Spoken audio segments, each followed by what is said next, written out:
and gentlemen, welcome to this Monday's edition of National Matters. I'm your host, Pastor Moses Chiluba, and in the studio with me, I have a distinguished lady that I've been wanting to personally interview because she has inspired me with her projections, with her ministerial post.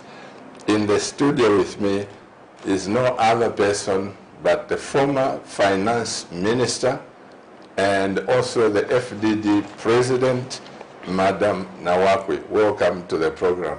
Thank you, Pastor Chiluba. Good evening, viewers. Welcome to the program. I hope that you will have a peaceful evening and enjoy the discussion. I've always looked forward to your projection because I was born for greatness. My wife and I like great minds. And so when you see that God uses my wife and I, it's not just in preaching, but also in wanting the nation to benefit. Particularly interested in Madam NAWAKWI's background. I know people don't know, but briefly, because you know, we live in a world of academia, and those of us who didn't have the privilege to see the inside of university, we are regarded not, we can't qualify to even be a counselor. You have to have certain qualifications. But God has given us leadership abilities. Now, who is Madam NAWAKWI? Just briefly, just edit your background, your school, and all this. I think that for those of us who never went to school, and therefore we can be councillors or members of parliament, it doesn't mean that we are not leaders. I think that education doesn't equal wisdom, and the wisest person in the Bible may not even have educated. What we just need to be conscious of is that everyone is a leader where they are. I find that when I go around the country, I find much wisdom in the villages, in the elders who never had the opportunity to go to school, but they have been leading us for a long time. When you ask us to who is EDITH now, I'm just a simple girl from the village who had the privilege to have parents as a girl child who pushed me to school. Because at the time, I think most people will recall that in the early 60s, 70s, for the girl child, it is not fashionable to push them to school. Absolutely. After all, they were going to get married. That was a common balance in the villages. We are lucky now that there is equality between the girl child and the boy child, but we still have these challenges. So I must say that I was lucky that my parents pushed me through school. So who is EDITH NAWAKWI? I'm just a mother, a grandmother, a farmer, a politician. Before you go to grandmother, the school aspect, I know why I'm asking the background, because it's like in some countries, you have to attain a certain level of education to be a leader, to have wealth, to have this. This is why I'm asking. Oh, I went to Munzo Primary School in 1967. This was just a few years after independence. I had been left out of recruitment of sub-A for several times. And this particular last trip, which was my third trip, I actually cried to say that you are leaving me again, and they noticed me and they recruited me. We are the people who were maybe the last ones to write on the ground outside the classroom. From Munzo Girls, I went to Kasama Girls. From Kasama Girls, I came to the University of Zambia. We were a group of 10, and I'm very proud that all of us, 10 of us, we did manage to finish school. There are some who have been leaders as educationists, as professors. And What did you study at the university? I studied economics and business management. And from the University of Zambia, I worked in the Ministry of Transport and Communication. We were the first economists to be recruited in the Department of Energy. The Department of Energy was set up on behalf of the government with support from the World Bank under the ESMA program, Energy Assessment Program. And there were engineers in that department, economists and experts from Europe who helped us set up the department. After I worked for a few years, I then went to do my master's. I did a postgraduate diploma at University of Surrey in the economics of energy and the world markets. And then from Surrey, when I did my postgraduate diploma, I went to Imperial College of Science and Technology and did environmental technology. This is in the UK? In the UK.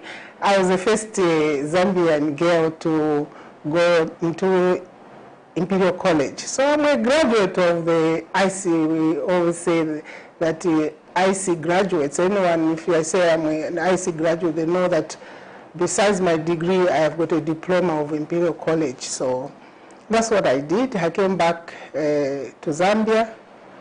I was almost going to be recruited to be a young professional, but luckily my director in the Department of Energy, Mr. Mbere, refused. He says he was only going to sign his authority to allow me to be, to drain the brain, which they had worked so hard to train. So he declined to sign the authority to get me to go on the YP program at the World Bank.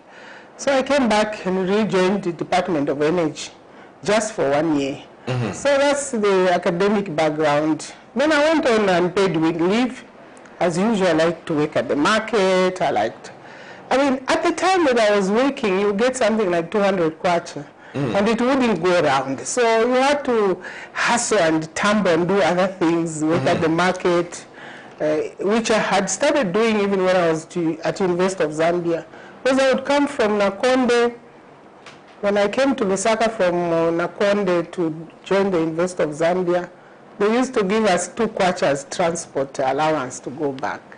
But then when I look at 20 kwacha, when I look at 20 kwacha, if I go to Nakonde with 20 kwacha, I will not come back because I won't find that 20 kwacha. That's right. So I'll take that 20 kwacha and go to North Mid Market, and they start to sell at North Mid Market until the term ends. So I never went back in the 4 years that I was at the university because of the challenges of how I was going to come back to Lusaka.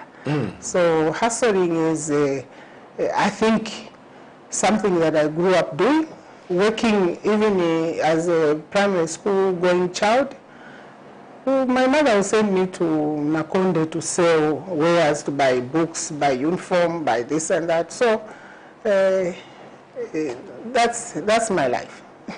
I'm so grateful for that, because you are able to teach us how to write a business plan and how to survive this harsh economy.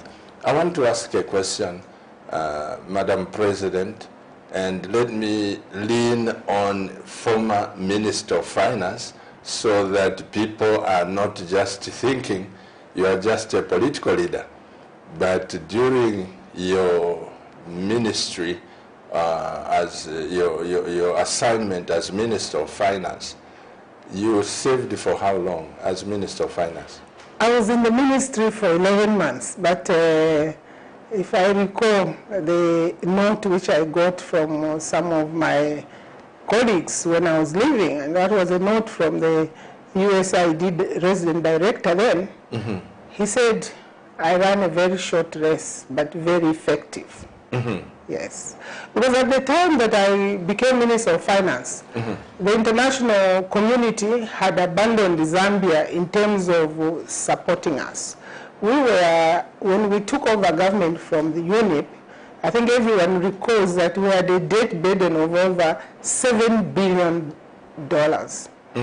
And we were saying to them, well, this has been accumulated over time. We want you to write it off, because it was literally a yoke on our neck. We had taken over a country. Our first Republican president had tried to restructure, but it was difficult. And we borrowed that money in the early part of our independence to build projects such as Kariba Dam. You find the World Bank, we owed them a lot of money for Kariba Dam. We had the projects like Indeni, Tazama Pipeline.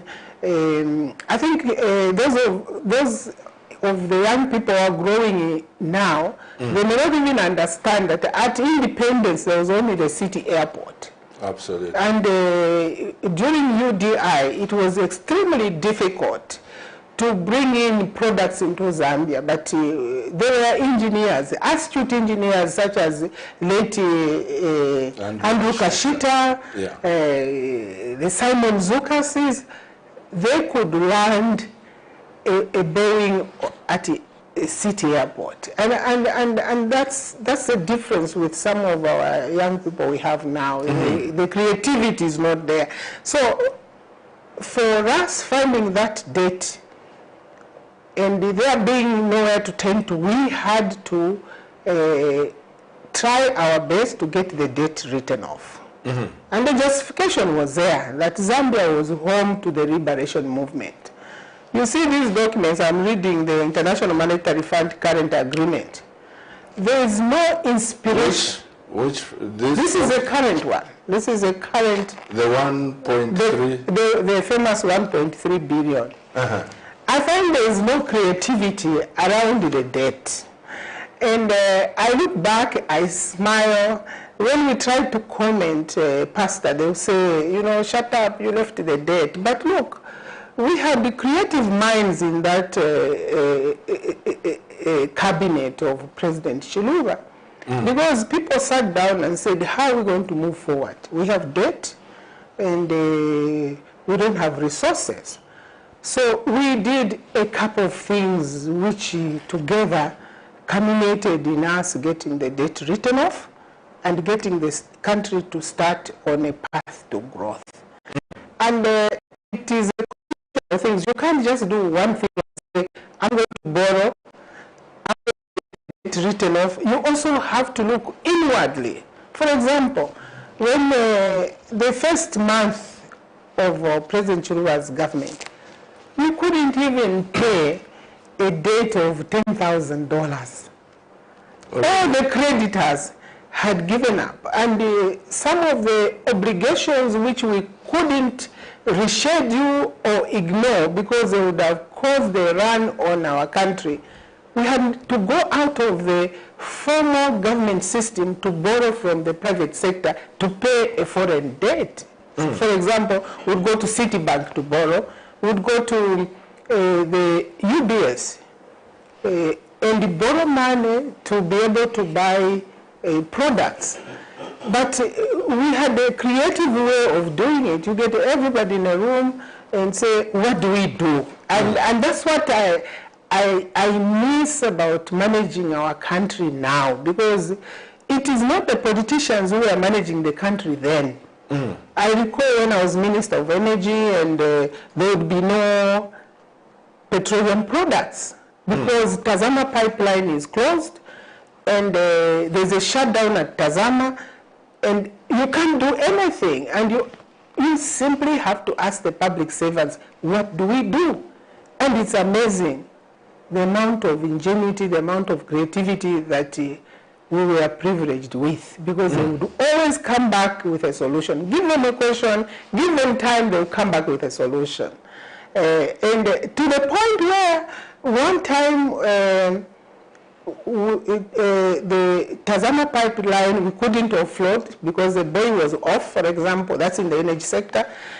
And the ship was coming into the port in Dar es Salaam, and we needed to raise like $90 million to pay them.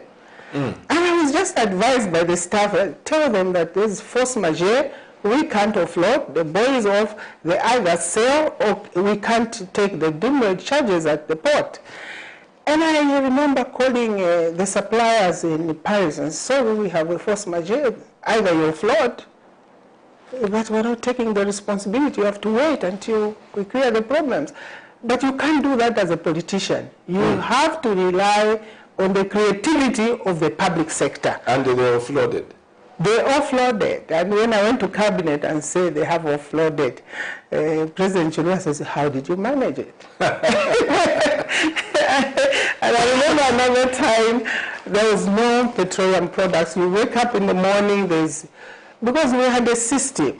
The staff will tell you we have 20 days of supply. It's in Indeni, it's in the pipeline, it's in the filling stations. And one day I got a call from the president. He says, Mama, if you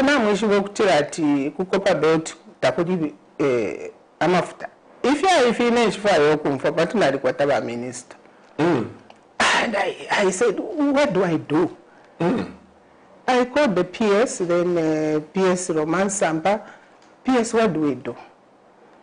He says, there's no solution, but Minister, why not call your colleagues in Zimbabwe? I picked up a phone and called the SK Moyo and said, Minister, we don't have anything, and you know, the army doesn't have anything. And our colleagues, because of good relations, in 35 minutes, he says, let me talk to my boss. In 35 minutes, he says, send your PS, we are loading. They'll meet the tankers at the border, but we need them to come to Zimbabwe to sign the documents. Really? Yeah, but it's not out of my creativity. It's out of the public sector. I think what I want to say is that the public sector, if you don't politicize it, if you give them room to operate without interference, they can deliver this country from our abject poverty. So, just, Madam NAWAKWI, I've learned something. So, it's not so much politicians who run the economy and all this, but it's the civil servants. It's the civil servants given an unfettered access to advice. In this current crop of public officials, some of whom I've seen, they didn't have the stamina that the civil servants who advise us in that government had. For example, if a minister insisted on doing something, and I recall a number of occasions when I think I'm a bit clever than the public servant. And I recall one incident where my PS walks into my office and says, Honorable Minister, you are my boss. I said, yes, but you are insisting on doing something, and these are the policy implications. So you have a boss, your boss is the president. My boss is Mr. Adamson, late Adamson. So this is my minister, this is my advice. I put it on record. So I'll give you a copy and I'll send it to my boss. I can't deal with your boss, meaning the president. But in what I've said here, I have said we have advised you 1, 2, 3, and you're insisting on doing this. So the policy implications are this. So if you are prepared for my boss to go and have a meeting with your boss, that's fine. That means it's you against 2 of us with the secretary to cabinet. I mean, a public servant with the interest of the country at heart, willing to stand up to politicians, that is a rare breed.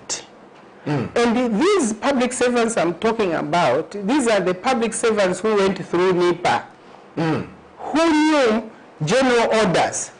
Not the public servants of Nakusontare, no, you are PS for this, my Nakusontorola. No. The real public servant who knows general orders, who knows folios, who knows that if they are writing to the minister, it has to be on record. It's not like Mkwai to no. Communication in public service is thorough. It's something that today we can go to the archive and get to know what real civil servants said to Orensiki in those days. That is the civil service. And that's the death of that comes with the death of NIPA, the School of Public Service, you know, National Institute of Public Service. It was created to train civil servants to manage development for our country. Because politicians come and go. I can be a politician today, we have a parliamentary system. The following day I go.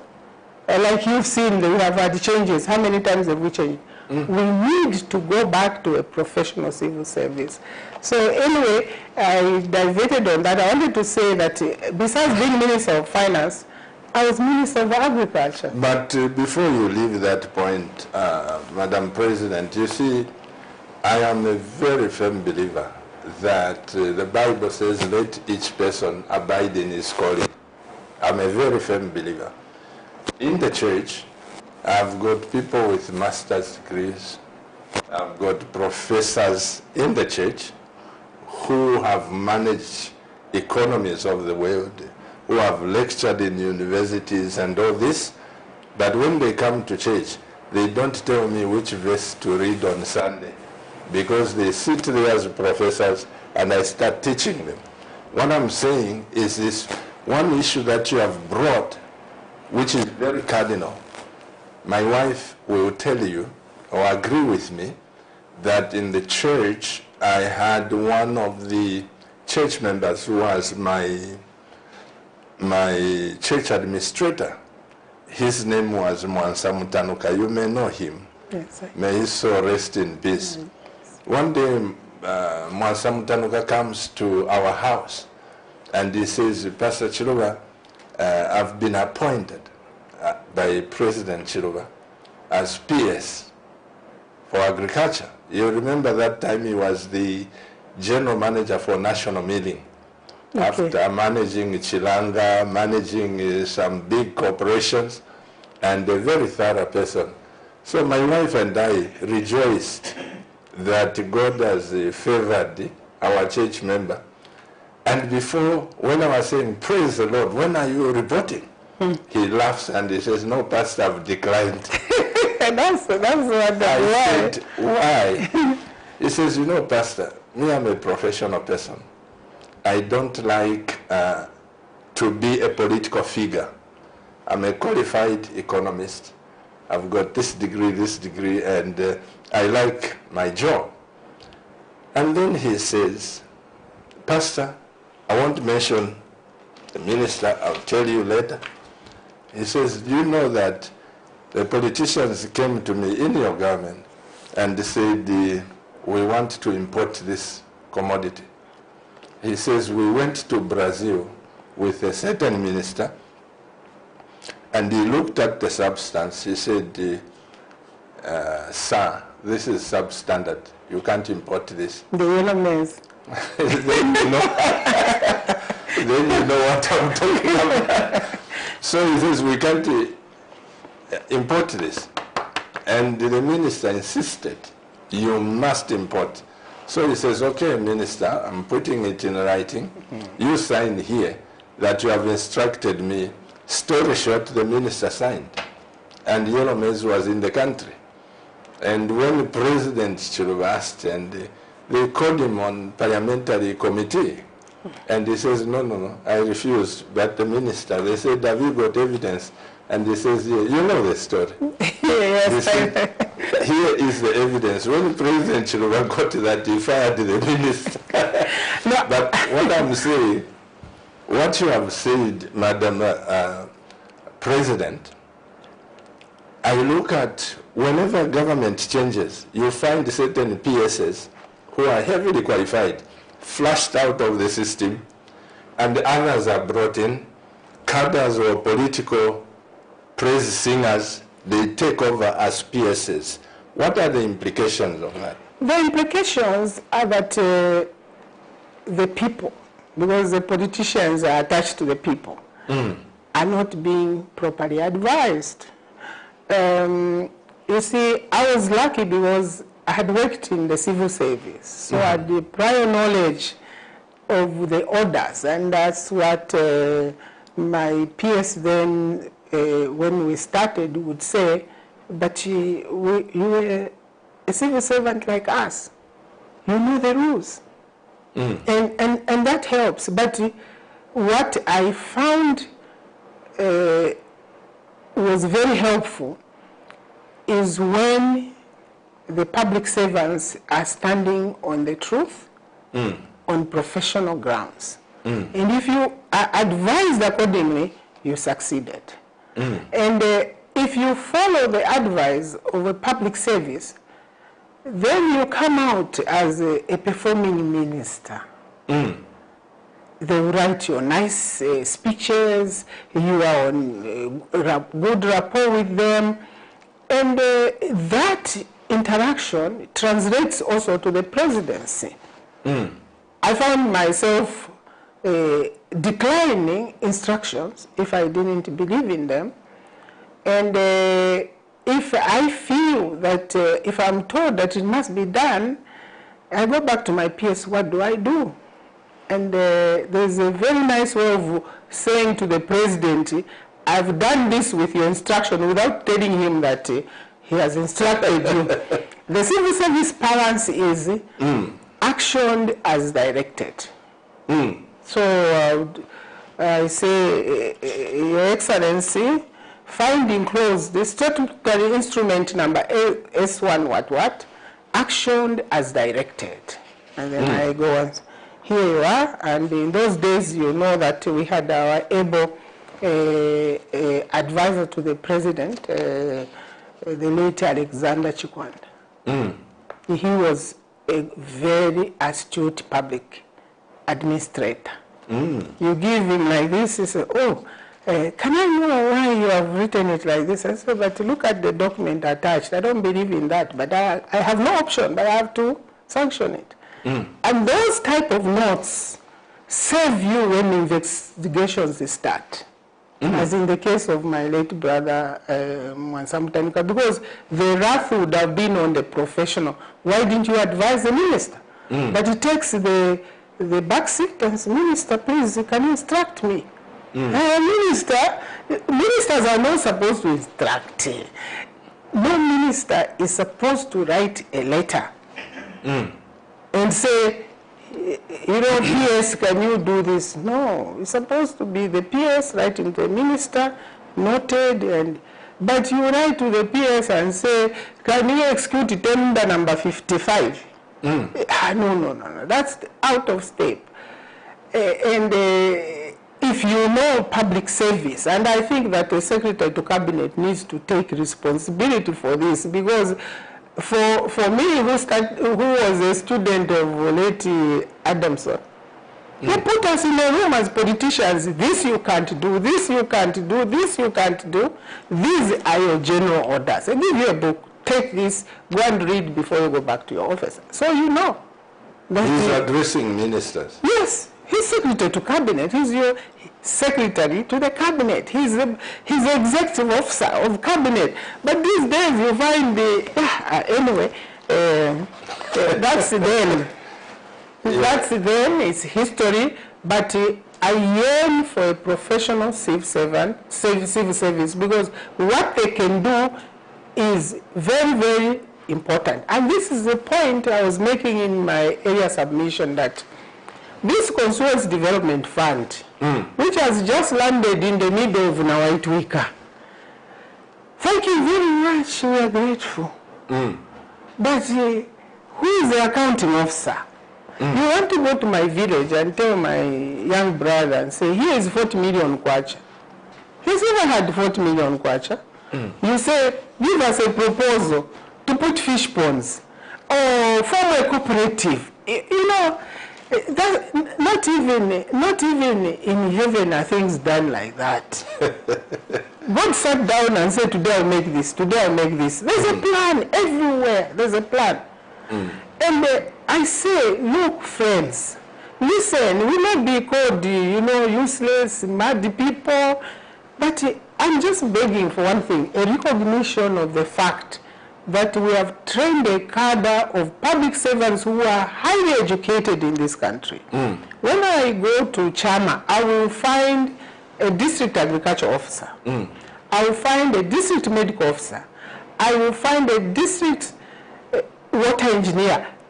There will be as many educated professionals in Chama as there are ministries. But they are sitting, they can't even afford to buy a newspaper. They're just sitting in the offices. So I am saying, okay, thank you very much. what you have done, you've taken money and said this is decentralization. That is not decentralization. You're just throwing money into a bottomless pit. What you do, take this money and say, here we are in Chama. You public servants, the education officer, the police officer, the district intelligence officer, sit in one room. Call the elected officials, the councillor, the MP, call the village headmen and the chiefs, put them in one room. That's your local cabinet.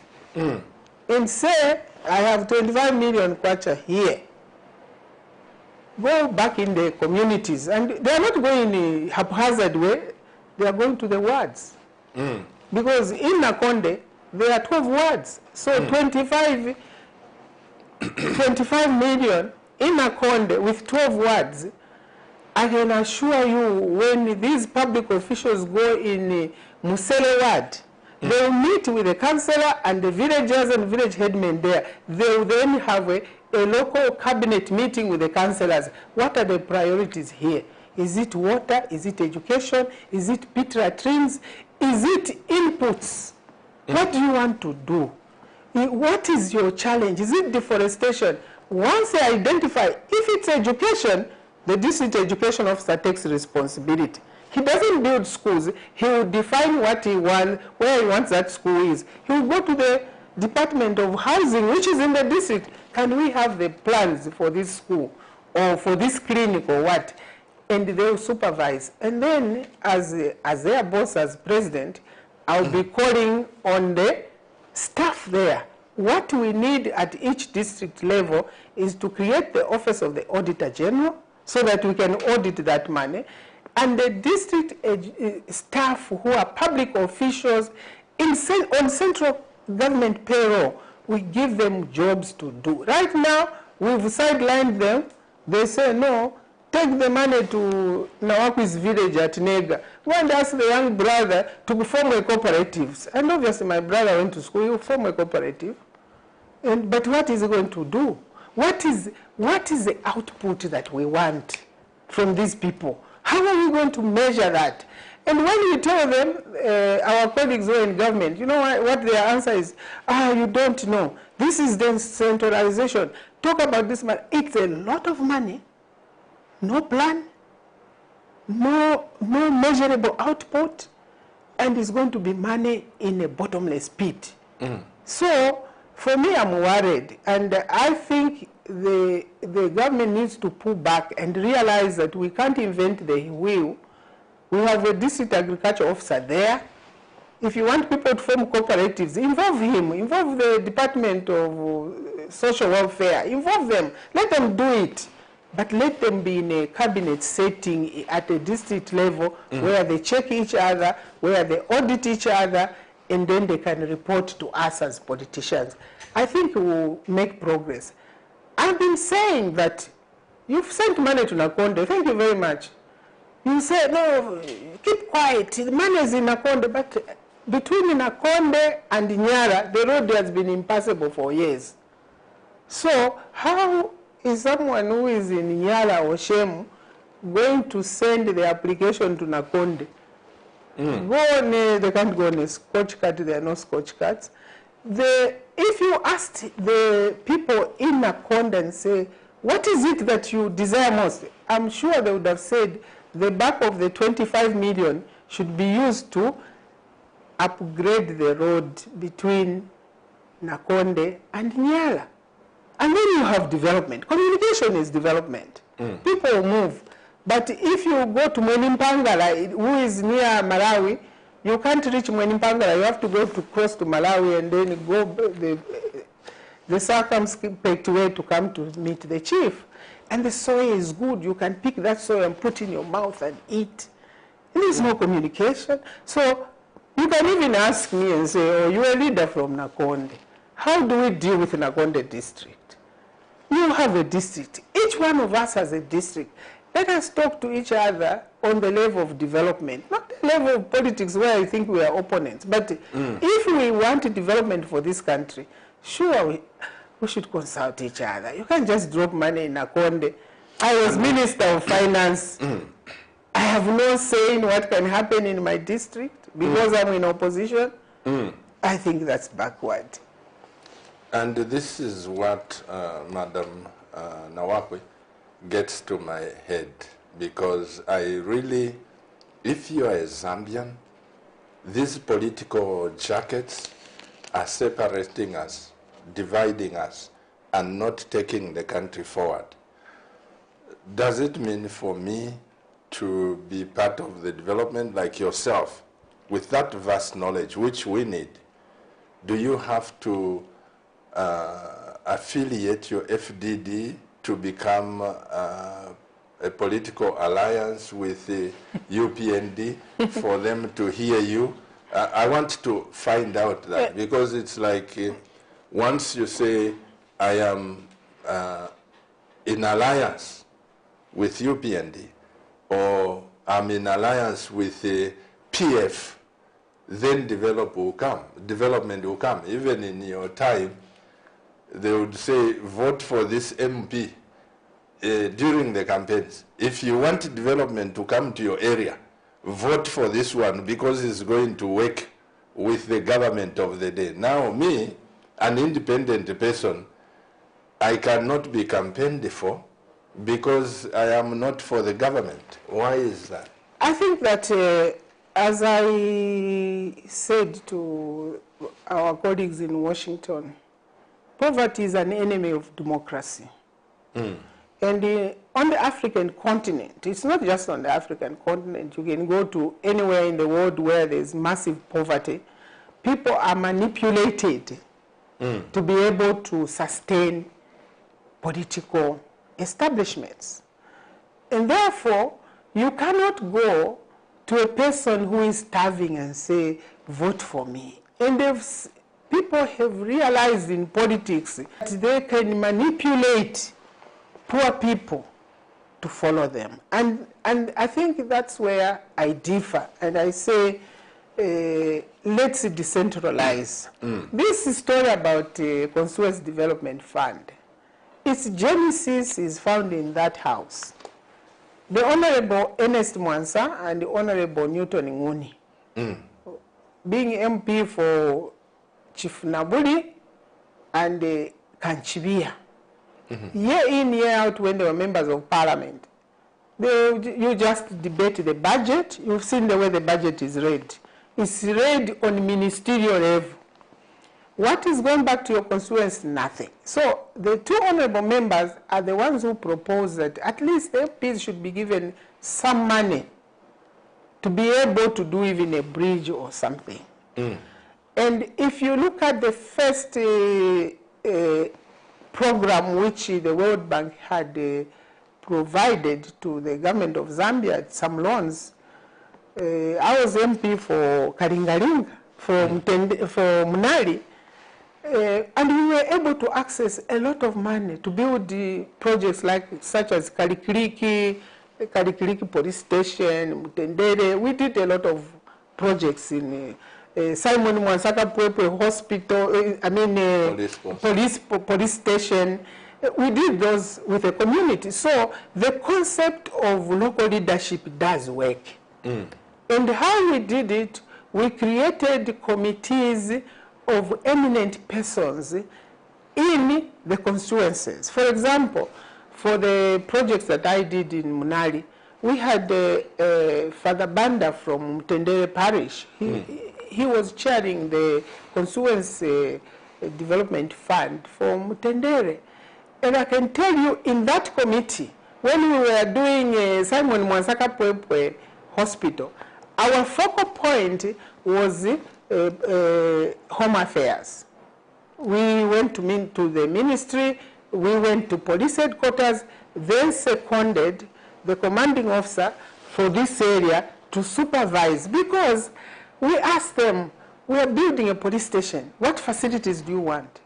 And you will note, if you go to Simon Mwansaka Pwepwe police station, that it's one of the rare facilities in Lusaka with juvenile detention facilities, with showers, with ladies facilities separate and spacious, because there was an MP, there was a priest, there was a councillors, and there were the user department. And who did the drawings?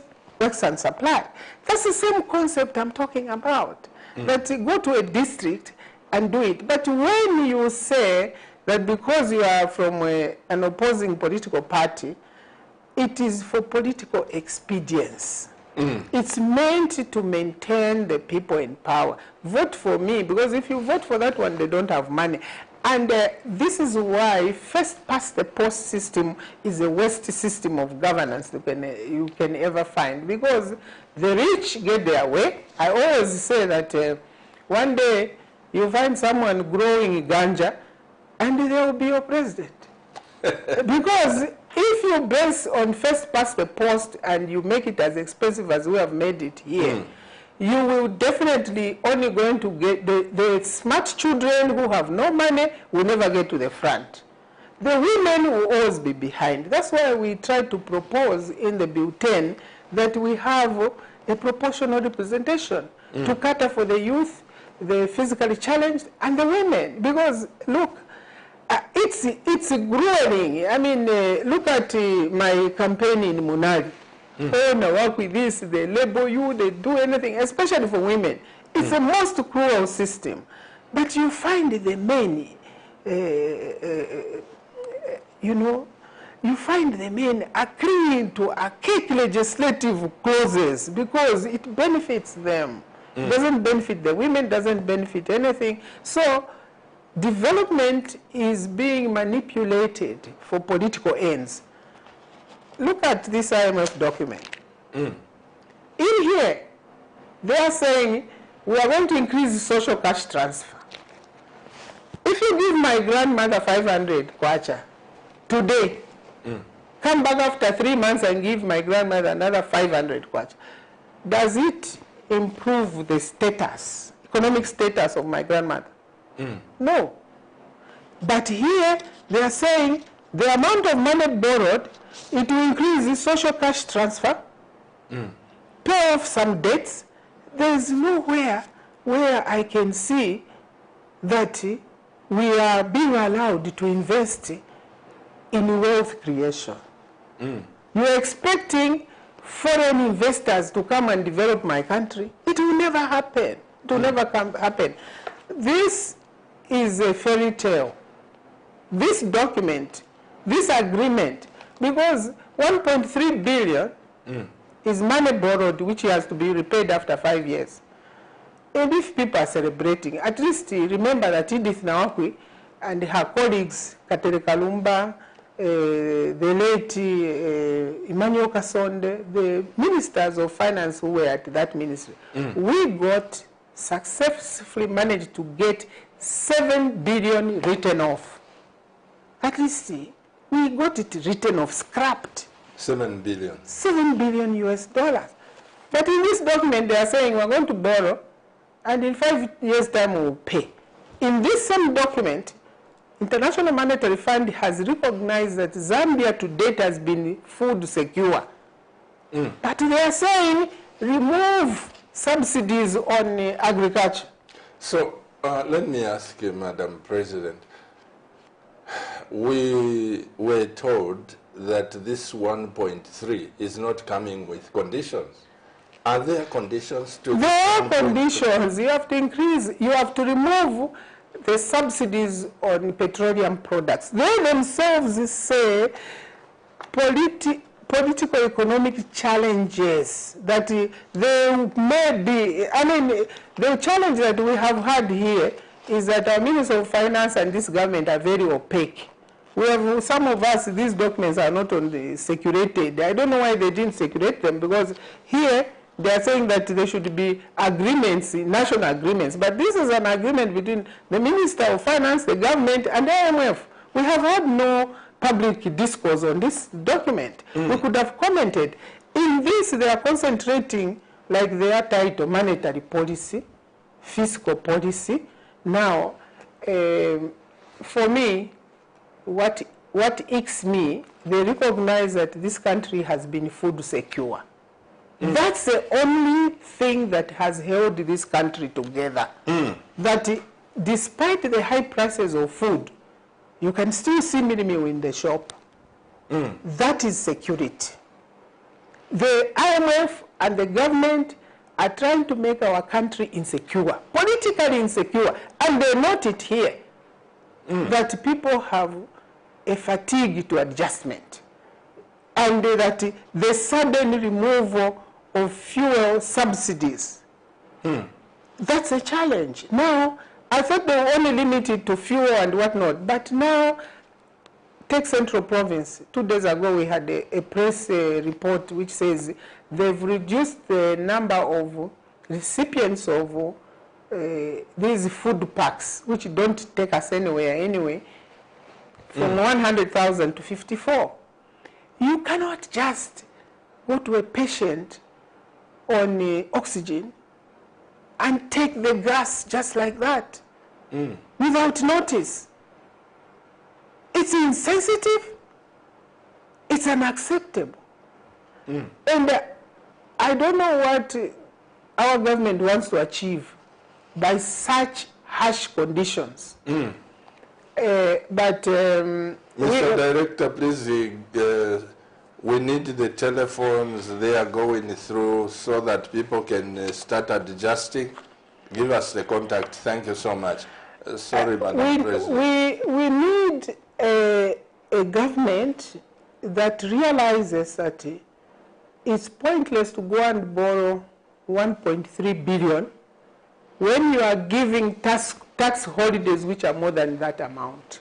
In this country today, if everyone gets serious and says we will manage our country and our indebtedness by working on the copper belt, let's just pick emeralds.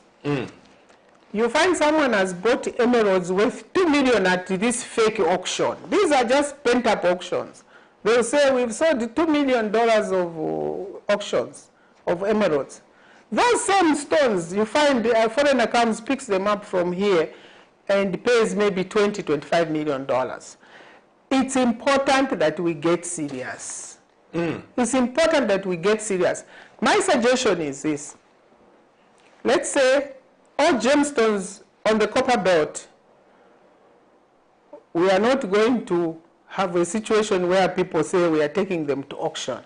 And these people who come and buy, the same groups of people, they come and buy, why can't we bring equipment to process the emeralds? I mean, you find a small emerald in these shops, it's going for thousands of dollars. And you go to, for example, companies like Kagem, Grizzly Mining, you find the sacks. That's just a tip of what is available on the copper belt. If we just become serious, ZMS has got earth-moving equipment. The army are there. We say we don't want to be embarrassed by IMF. Let us go and dig emeralds. But those mines are already in the hands of other people and foreigners. Yeah, but it doesn't mean that if they're in the hands of other people, that the state has no access to it. The mining law says that the minister of the government owns. You can own a farm, but what is under that farm is yours. If someone owns the mine and they're not mining, and we need the money to service our country, we sure can go in and say, look, we want to work with you. We'll do the inventory like Angola is doing.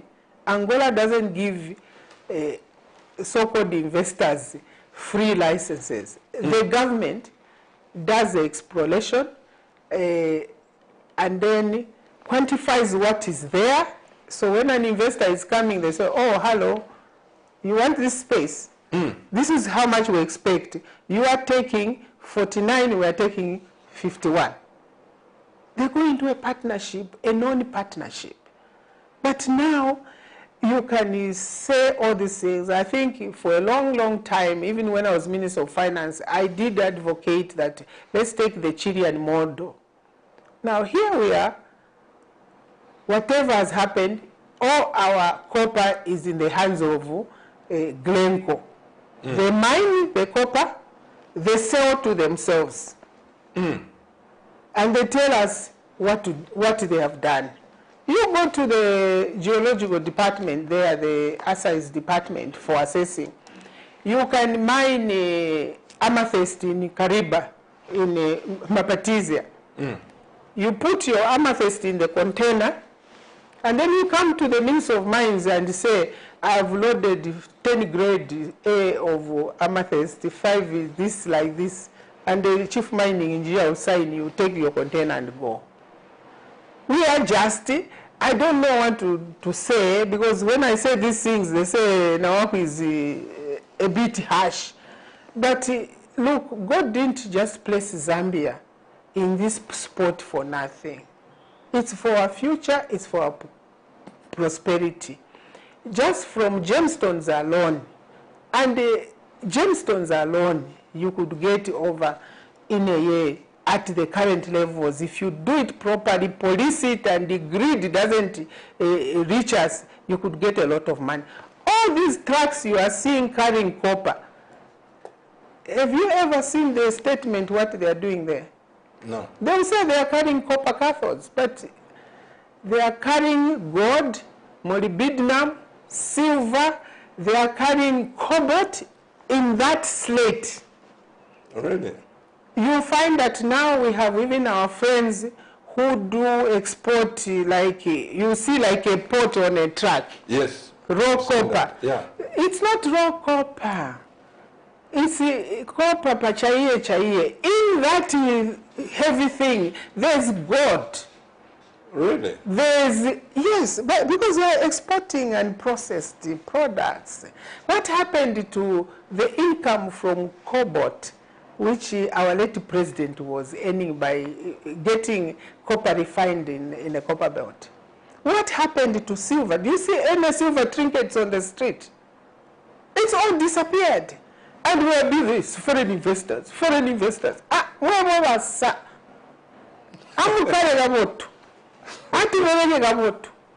Because you see, this country is being just vandalized because we have not sat down as a people and say, how do we get out of our abject poverty? 1.3 billion compared to the amount of money that Glencore is taking out of this country. Honestly, it's an insult to our people, it's an insult to our intelligence. That the International Monetary Fund can tell our people that my relatives cannot get fertilizer, and as one commentator was saying, this is a behavior of the Bretton Woods institutions. They want a country to move from food self-sufficiency to being a beggar. And which African nation grows grain for export to Zambia? You go to Brazil, you go to America to import grain into Zambia. So the scheme is to make Zambia food insecure so that we can import from outside. Who tells them that growing too much maize is a problem? This is a time when people are growing grain to make diesel. I mean, you must be a politician out of your mind to be told your people are growing too much maize, move them to cassavas. I heard one politician say on the air 2 days ago, our people can grow millet, our people can grow cassava. Can we export millet to America? We can export diesel from grain to America, to China, to anywhere. We can export diesel from soybeans. So I get very surprised, I get very shocked, I get very disappointed. And I am worried that this deal is making my country food insecure. For me, that's a major challenge. Sorry, today my wife and I traveled out of Lusaka. We went to Kafue, beyond the Kafue there. And I was counting those heavy trucks going to the mines, coming on abnormal load. When it hit my head, I think we had passed 2 or 3. But by the time we reached curfew and beyond, I saw those big trucks. Abnormal loads. Yes, big trucks for the mines, those tippers. They were about 7, one after another. After some time, you see another one. After some time, and I said to my wife, and they say Zambia has no money. No. There are the new trucks, big trucks, and we are borrowing 1.3 billion. You know, it's something, Madam President, that I, for one, if you remember, even when you were in the government, I was on TV, 1989. It is the late Michael Chirufyasata who came to discover me from a servant's quarter in Olympia, where we were staying with my wife in Avondale, near the ZAF mess. Because I said, this government coming, without God, we can't solve people's problems. We've got to be honest. We've got to have a nationalistic mind. And up to today, I still believe, Madam NAWAKWI, that President Chiluba's cabinet was one of the most solid cabinet in terms of education. When I look your lineup, when I look at people who were there, but still, here we are. Thank God you managed to cancel the 7 billion. Thank God you managed to do what you did, but policies like you cannot export without the government being present. I've been to Ethiopia several times. One of my church members has a partnership of mines in Ethiopia. 60% of the money he took in Ethiopia belongs to an Ethiopian, and this is 40%. And to get that money through the bank, it's almost impossible. So he has slowed it down, but he invested money in there. Look at how development is coming to Ethiopia. But here in Zambia, I don't know what has happened to this nation. I marvel at what the politicians and the nations, year after year, we go through the same thing. I think for me, what I've always believed is that if you can't tell Glencore not to export their copper, why should you tell me not to export my eggs? Why should you, in fact, because there's so much demand for food in the region, I've always moved the idea that let's take the commercial farmers in Zambia and say to them, you can grow with the support of government. Support in terms of what I mean is that make all the agricultural equipment duty-free. You can grow what you want, but you know, just keep a strategic reserve for your farm work, for your farm workers. And I'm telling you, I will, if I go to Chisamba and talk to Uncle David Gordon there, he grows a lot of maize, sable farms. They grow a lot of maize. But with a lot of difficulty, they go to the bank, they borrow, they plant, they harvest, and then you come back and say you can't export. For me, I've never subscribed to that. So, if you want to have strategic reserves, there are several ways. I have had an idea that every district must have a food silo. Every district of our country must have a silo of food, not just maize.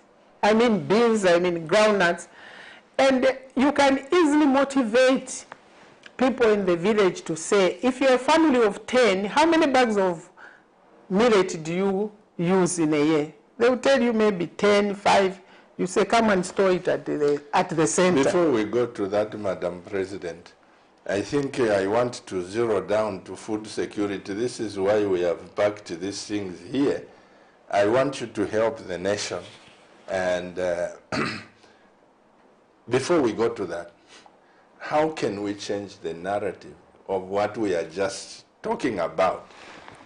Glencoe, these mines exporting, there came our mother, chieftainess, Nyakulenga, our mother. She's watching this broadcast. We brought her here. She said, Pastor, please help us with the government. In Mwinilunga there between July and August and December, for the past 12 years, there comes a company, which I want to mention. They come to do exploration for 12 years.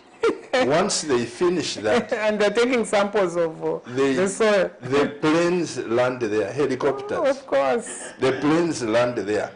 We interviewed her here, and I said, I'm sure the government is listening. How can you do explorations for 12 years there in Mwinilunga? And they come with sacks. That's what she said. They're taking samples for analysis abroad. Yes, and the people there are paid about 1,000 kwacha to the villagers, which is a lot. And after August, September, October, November, December, they fly out with sacks. No, because it's wet now. So I think the solution is very simple. I advise this government that when you talk to them, they'll say, oh, but you were in government, you were in government. Yes, we're in government, we are growing, we are aging, we are nearing our age. And that is what are we going to leave behind? So my advice is this. And that's the problem, madam, because you were in government, you made mistakes, yes. You saw things being done. Now you can advise these that are here. Precisely. Say, don't in make fact, the mistakes if you go to the FDD manifesto, we start by saying, why are we poor? Because the FDD manifesto was made by a group of former MMD leaders. 22 of us got out, except for my elder brother, General Mianda. Those of us who remained, the cardinal question we asked is, why are we poor? We have resources, why are we poor? We are poor because we like to govern from the center. And this is my point about decentralization.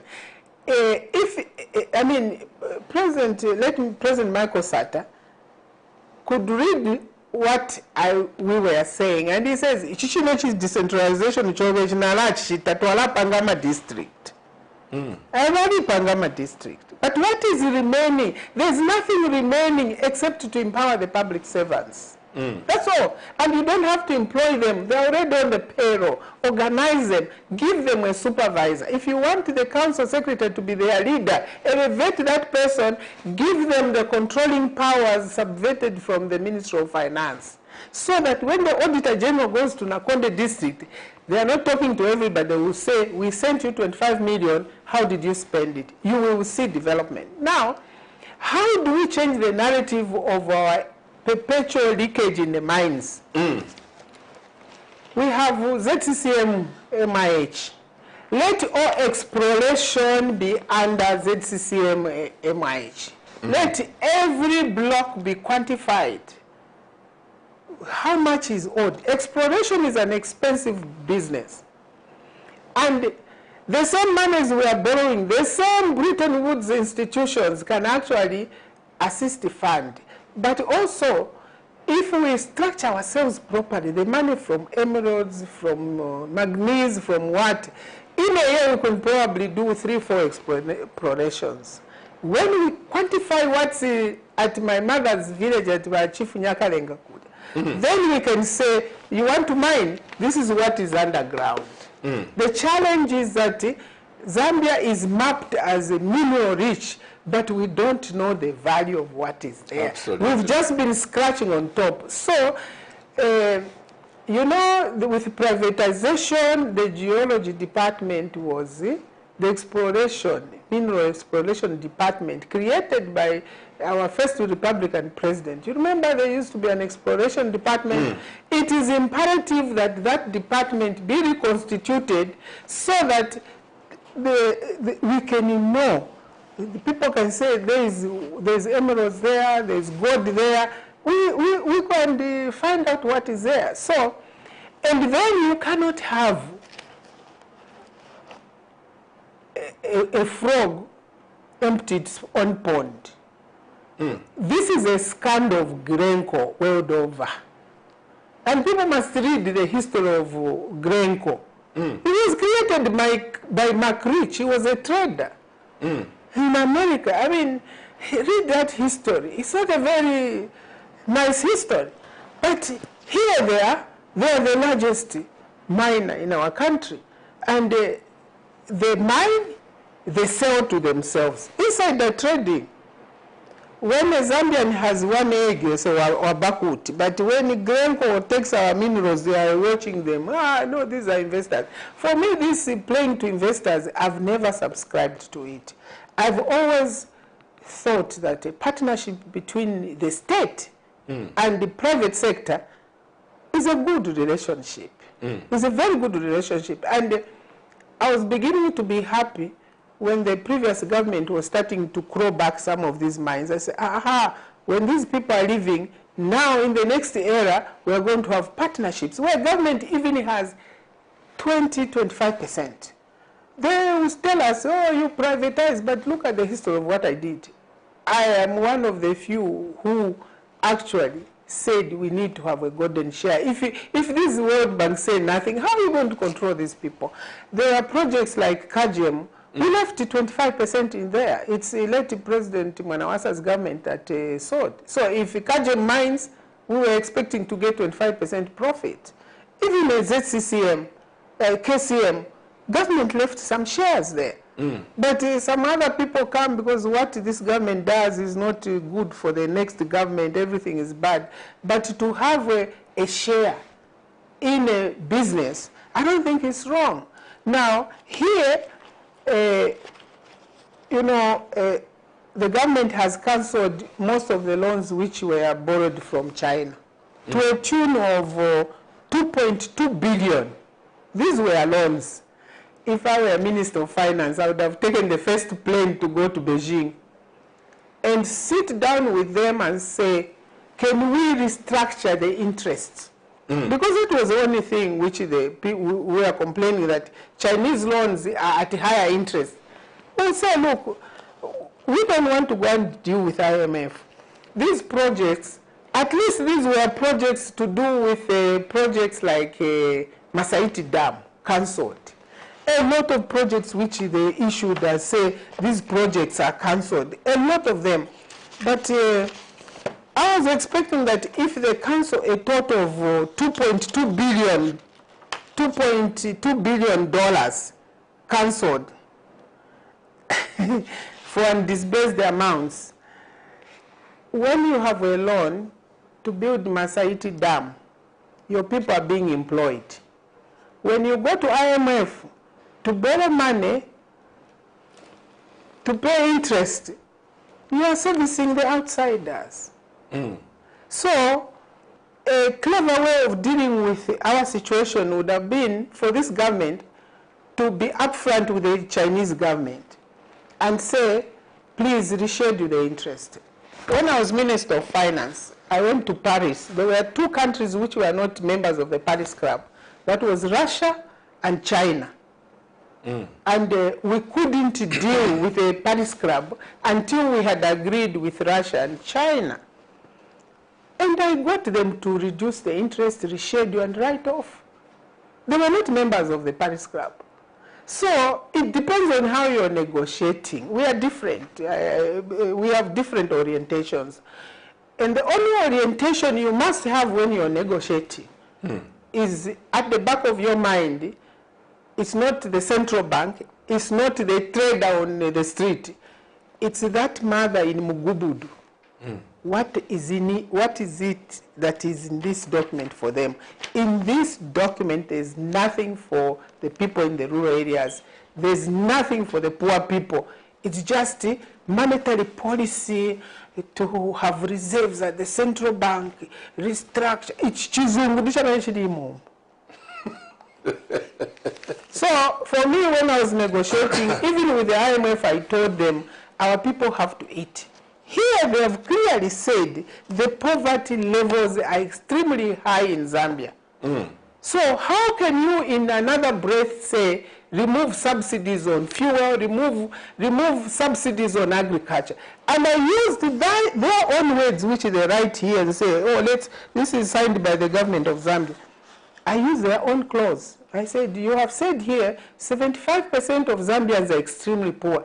You can't say in another paragraph that you have to sell fertilizer on a commercial window. Where are they going to get the money? And the ZESCO tariffs must go up. The ZESCO tariffs must go up for someone in Mississippi. And you are saying no deforestation. You know, you have to be a smart negotiator, and I don't see any smartness in this. Because we have even created the Ministry of Green Economy. It was a leverage to say, we can't increase ZESCO tariffs because we are going to cause deforestation and impact on climate change. We need more people to move to ZESCO and move away from charcoal. It's a very huge negotiating point. I don't see a single line in it. You see that? And then they say Zambia is food secure. You say, but it's because we've been funding the people. We want to restructure the program. Now we need a program in the agricultural sector which moves people from subsistence to wealth creation. And this is why I thought today we need to discuss wealth creation. Yes, I called you for this wealth creation because at the back of my mind, I know we can make it as Zambians. But tell me before we leave this, why doesn't the government make this document public? We tried to get it. I got it online from someone somewhere in the States who dropped it in my inbox. You people are saying you have no document. Here it is. They don't make it public for our discussion because it's a very ugly document. It's very harsh. It's not properly thought through. For example, you discover in this document that they've employed teachers because of the advances from the IMF. Part of the money, the 1.3, is going to go towards, I mean, it's very clear here. That's why today I thought I bring it, because your viewers like to say, you NAWAKWI, shut up. You know why I'm saying this, Madam President? Because these are public documents. For me, I heard about the conditions in the US, in Washington, when they were discussing this online and certain things. And I said to the person in the States, is that public information? He says, oh yes, IMF can't give you, this is not a bank, a Zambian bank. Is there a banker who gives money without conditions? No, here it is. So when you hear things going on politically and you hear there are no conditions and this will do this, this will, but that document explains the conditions attached to it, yes, and some of the things which are not favorable for 54,000. This is not from the document. This is from people who have read and what is happening. Because you see, they are saying that if you have a NAPSA number, then you are not eligible to get a FISIP. But you could have been on a NAPSA and unemployed. I mean, so many people have been laid off, but they have NAPSA numbers. It's, for me, if we are going to create wealth, we use agriculture. And I would suggest that this lip service we are paying to a very important sector, and thinking that agriculture is there just for subsistence, that's our main problem. That's our undoing. Unless we move to a point where we can be like Ukraine, be at war, and be loading ships to export grain. I think we should be ashamed of ourselves. Is at war, but it's still feeding Africa, feeding Europe. We are loading ships, and Ukraine is smaller than Zambia. But Pastor, do you know why we have the captain in the Boy Scout with a compass. The compass holder tells the followers, the members of the troop, where they are going. You need to define that you are in Lusaka, you are going to Mukonchi, and you are in the bush. And the other troops will follow the leader. The concept of the compass is what defines a leader. And that's the point I was making in the Consuels Development Fund. What is the objective? If my leaders tell me that CDF is supposed to be used for growing pine trees, then I know. Then they will say, in 2 years' time, we should have 2 million pine trees. Then we sit down, we look for the plastics, we look for the seed, we seed. What do we need? We need soil, we need this, we need chemicals.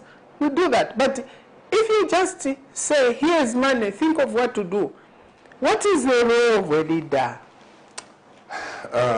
Madam President, I'll invite you there. Let's put this document, let's go to what, sometimes you get so frustrated because there are a lot of things that are swept under the carpet, and the Bible says, my people perish because of ignorance, lack of knowledge. And I remember having my Honorable Minister, Doris Leah, here. She sat there when she was minister, and I said, Honorable, you see the problem you have as government? Excuse me. You don't load your information, the knowledge that you have, you don't pass it on. You think it's sacred for you to have a document like this one, and when people in Washington start offloading and sending to inbox to say this is what the government is, they do want to release it for various, the political economy is not very firm. Now, this there, and they didn't say they don't want to load it, but you read that they are concerned. Even themselves are worried as to whether the people, they say the adjustment is too fast. Now, I mean, don't tell me that you're going to increase electricity tariffs today. Don't tell me, because we're coming from COVID, and we don't have road shading like South Africa. We have new power plants there. Although some of the projects which have been rescheduled and cancelled include power stations, include the viable roads. And therefore we sit and watch and say, oh, they want to do these partnerships because they are business people, so maybe they are making partnerships off record. Let's go back to this, Madam NAWAKWI. I appreciate, and this is a $100 billion question. This one, let's go back to what I know best. That is the poor. You know, the kwacha is getting stronger. It's getting stronger against the dollar. We stopped at one shop in Kafua with my wife, and she gave me some money. I said, this is too much. Just give me 100 kwacha. And I just went to buy 4 sausages and chips. 4 sausages and chips. When they punched on the till, he said 104 kwacha. So I said, oh, madam, I'm bringing that 4 kwacha. She says, no, Pastor Chiluba, cabinet viewer, it's okay. I said, no, I'm bringing that because if 100 viewers come, you'll be short by 4,000. So I'm bringing that. I went and got the 4 kwacha and brought it. Now, when I looked at the small pack of sausages and the chips, I said to my wife that surely the kwacha is growing stronger, but locally, what you buy here, even in South Africa, I could have bought those things even for 30 rands, you know, but here it was at 104 kwacha. Now let's go to my village in Chinsali. How can we help, Madam NAWAKWI, my cousins, my uncles, to have sausages also, using their own strength? these things which are here, is it possible that we can change this economy with our own labor? I believe that Zambia will only be developed by Zambians. I am not a believer in what I call foreign investors, because you will not pick one country on earth where foreign investors developed that country for the benefit of the people. If you are talking about foreign direct investment, you are saying that perpetually Zambians have to be workers and earn wages. A worker would never be a millionaire, period. Whether you are working in the central bank, you are a central bank governor, you are just a worker, they pay you a very high salary, you will retire. You will never be the owner of the central bank. You can only take pride in what you own. And what do many Zambians own? They own land. And therefore, what do they need? They need a government that understands where they are.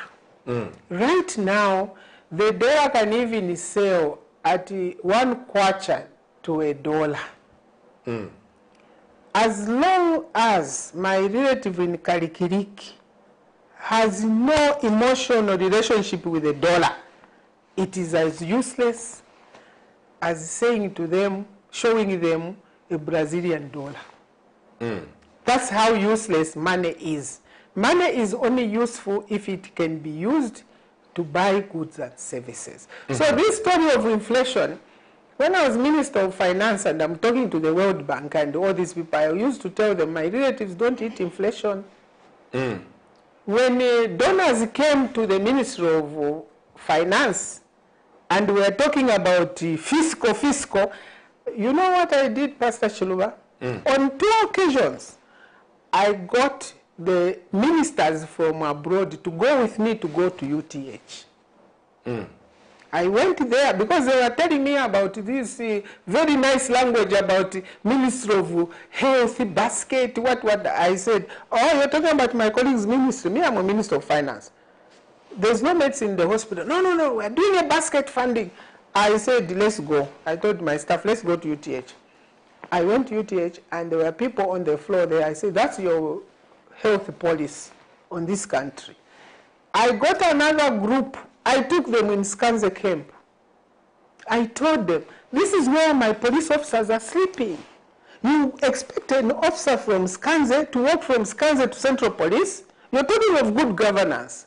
Good governance is a process.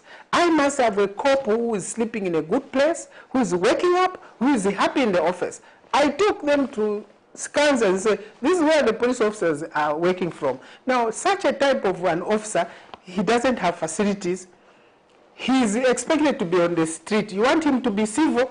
That's how I turned these donors. People wonder why in 2 to 3 months I turned the donors around. I was honest, and they appreciated my honesty. I even took videos in Mukobeko prison. So that's part of your good governance. When you are cutting the budget, look at this warden. One warden, and behind, she's walking in front. Behind her, there are 40 inmates, condemned inmates, hardcore inmates. I said, she's policing by the grace of God. In Europe, you don't do this. So, it's not like this is what the IMF is shoveling under our throat. This is what our leaders want. This is the IMF. I mean, look, you can go there, borrow, reschedule. You can still work with the Chinese. You can discuss. I mean, I remember when I went to China, we discussed. Now, what does it relate to someone in Kwa George, this document? Zero. They have no water. This document is saying no new projects. So, Bantubakwa George, no water. In this country, we have many districts where there is open defecation. This document is saying you can't build a Petra tree. This document is saying you can't start a chicken run. You only social cash transfer. You can't invest in that human being. So now, how do we work? This is where we are. I think, Pastor, you heard that there was a hurabaloo about ZESCO importing pause. Tell me one government official in this government who has responded positively to that. New. They are all talking climate change, climate change. No, we should plant trees. Where are the nurseries? None. I have here some seed of the species called. May I get this? Yes. Yeah, this is eucalyptus seed. We imported this. In Nakonde, up to about last year, we planted 300,000 trees, not of eucalyptus but of pine. This is pine? This is pine. Now, eucalyptus is the tree which gives you a zescopo. So I would naturally have expected that since we've depleted the stock that KK planted, we should now be planting. It's only Zafiko which is planting. But what we can do, because we know IMF is tough, it won't cost us much as a government to buy 20 kilograms of seed. In a packet of 20 like that, that's over 50,000 plants. What is this? That's a cajolina. It's a species of a pine tree. So this one? Yes. So you just take a plastic like this. This is sold by Polythene Products. You put soil in here. You take 2 or 3 grains and put there and start watering. It will germinate in November, December. In November, going to January, transplant. And in 5 years' time, this is firewood. This is a pole. This is your tomato pole. You don't have to cut in the bush. Now, this same eucalyptus is what, when it is 10 years old, Zesco will cut. You cut it and sell to Zesco. So, now, when we are in Zambia ourselves, we are in Lusaka, I can go to the bank and buy a treasury bill. I can buy a bond. I can invest my money in the bank. But how about my relative in Mugubud? There's no bank, there's nothing. I am suggesting that we start tree bonds. If we can get a child to plant 20 trees this year, when they are maybe 2 years or 3 years old, when they are 7, 8, 9, that same tree which you plant today, in 10 years' time, it will be 2,000 kwacha. And maybe the dollar will have been selling at 2 kwacha to $1. You gain. So instead of talking about money and what, let us invest in tree planting. And this, madam, somebody can plant in 1 hectare, a lot of them. You can do 1,000 trees per hectare. And right now, a zescopo, I bought 4 zescopos yesterday. Not of those big ones, the lower voltage, like 400 MV, this is domestic transmission. 1 pole is 2,500 kwacha. 1 pole? 1 pole, cut, cleaned, not even treated, is 2,500 kwacha. Now, if you plant 10 hectares, 10 times 1,000, that's how much? That is 10 times 10,000. That, yeah. Now, if you say that in the country we are very poor to come out of poverty, we make a plan that in 5 years, 10 years' time, we want to come out of poverty. Let's just take forestry as a sector and go in there, start to plant trees. It's not only the exotic trees, you can plant the natural trees, the mukulas. People are germinating mukula, by the way. So this packet costs like 200 kwacha. That's 1,000 of these jackets. Sure, with the Constituency Development Fund, I can expect that every MP who is in the rural areas, even in Lusaka, we can have an arrangement that every MP must be tasked to say, can you make sure that in your constituency you do just 100,000 trees every year for the next 5 years when you're a member of parliament? I'm doing my part in my district, Nakonde. You've planted about? Well, the first year we did 40,000. Last year we did 300,000. This year I've tasked the youth club to germinate almost close to 600,000, 700,000. And what we do, we don't sell. we go to the village and tell people that, look, come together, and everyone in the village is given 10 plants, 20 plants. We go to schools, like Monzo Girls, we delivered the first year 1,000, last year we delivered 1,000. They planted, this year they expected to plant, and the demand for seedlings is going up. Now, we are doing this as a contribution to afforestation in Nakonde district. I've seen that our brothers and sisters in Soka, they're also contacting the nursery and say, can they pick up seedlings? They did pick up some last year.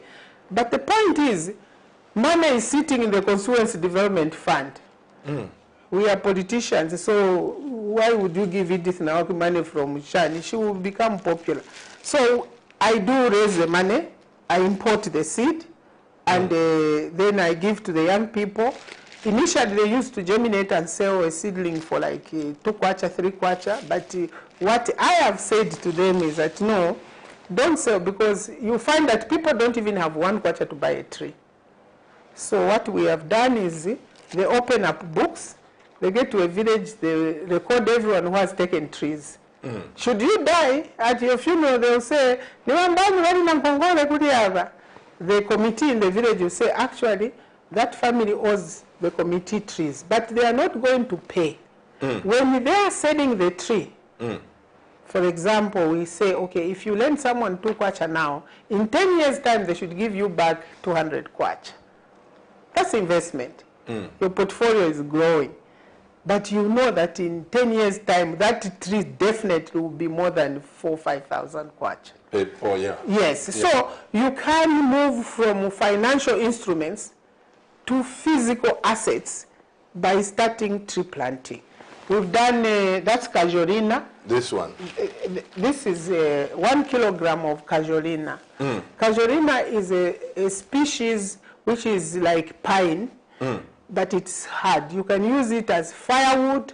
This is a tree they use for making, constructing boats, because it's a very strong tree. So it's like a hardwood, but it's in between pine and hardwood. And it's very fast growing and it's big. So it's less than 10 years also. It's 5 to 10 years. 5 to 10 years. Yes. You and see, it's expensive. Pine, the original pine where you pick up on the street like in Osaka, will take you 15 to 20 years. This seed which I have here from one of our neighboring countries is 5 to 10 years. You harvest a mature plant. Now, right now, we are importing poles from Zimbabwe. We are importing plants from and Tanzania. And using foreign exchange. Yes. And our colleagues in Kenya, for example, they are planting. Even the women have taken tree planting as an agricultural activity. And then they've tapped into donor funds. When you plant 2 hectares, they are reimbursed for the cost of 1 hectare. So you find a lady has 100, 200, 500 hectares of trees. It's a business. But you know, we need leaders to help us with that. Then we have beans. Yeah. Most people, this one, they believe that this is the sugar beans. What I like is kablanget. Is this kablanget? There you go. Every Zambian wants to eat kablanget. Yeah. But you've never tasted mbereshi. Once you taste mbereshi, you will never go back to kablanget. Really? Yes. This is faster cooking, sweeter. Really? And very nutritious. And look, I mean, you don't want to be pouring water into kablanget for the whole day. This one, you cook it, it's fast, and it's high yielding. That's a problem. When we started this program of doing beans in the villages, most people want kablanget because they want to buy kablanget. And it's low yielding, by the way. Kablanget? Yes. I discovered this seed by going to one of the seed suppliers. What seed can we export? They said lungwebungu. Hello? Lungwebungu. This local name from the local breeders at Misamfo is called lungwebungu. But in the trade name is sugar beans. This, if you have tons and tons of it, we can export. Right now in Lusaka, the price is $1,000 per ton. No ways. In Lusaka, you don't have to cross the border. In Lusaka. You are leaving me this packet. This is treated. We got it from the seed pack. This is treated. $1,000 per ton.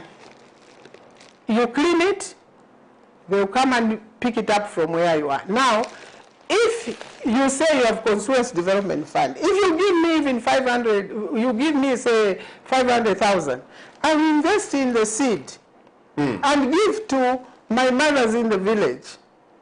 Okay? And you go and consolidate that and export. You'll get better money. Don't tell people from cooperatives to do what? To do what, Baba? For me, it's to say, where do we want to be in 2 years' time? We want Zambia to be a net exporter of sugar beans. Which district in this country doesn't know how to grow sugar beans, or to grow beans? You go to Mwenilunga, they grow beans. You go to Lundazi, they grow beans. You go to Nakonde, you go to Central Province. Beans is a product which our relatives and our fathers have grown for a long time. So that's a starting point. If you get tons, when you go on the internet and say, sell sugar beans, you get feedback. We want 1,000 tons. We want 500 tons. So you can motivate our people to grow this, and we can pay our debts from just sugar beans. We grow in December. By March we are harvesting. Right. You can even do forward contracts and you pay IMF and whatever we owe. So if Ukraine can sell soya, we can sell sugar beans. To India, to anywhere. This is the future. I would, maybe one day when I'm president, I'll say, may have the people seeing this. Yes. Yeah. Tell me something, Madam. Okay. I'll pick it up. Tell me something, Madam NAWAKWI. You know, Camnet TV is a family television. I'm glad that you also watch the programs here. But there is a team called Team Zambia.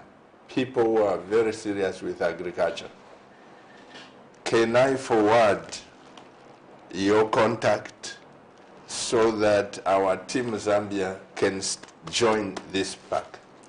Yes, definitely. I think that at our individual levels, we need to take up the challenge that the country's problems are our personal problems. And therefore, if our leaders are not giving us direction, maybe at a personal level like you are doing, you can give direction. Honestly, I know thousands of women in the rural areas who are itching to do something. I had started with sunflower in Eastern Province in 2012. We delivered the soybeans and sunflower, and you've seen how Eastern Province has taken up sunflower growing. Because it's not just sugar beans, it's sunflower.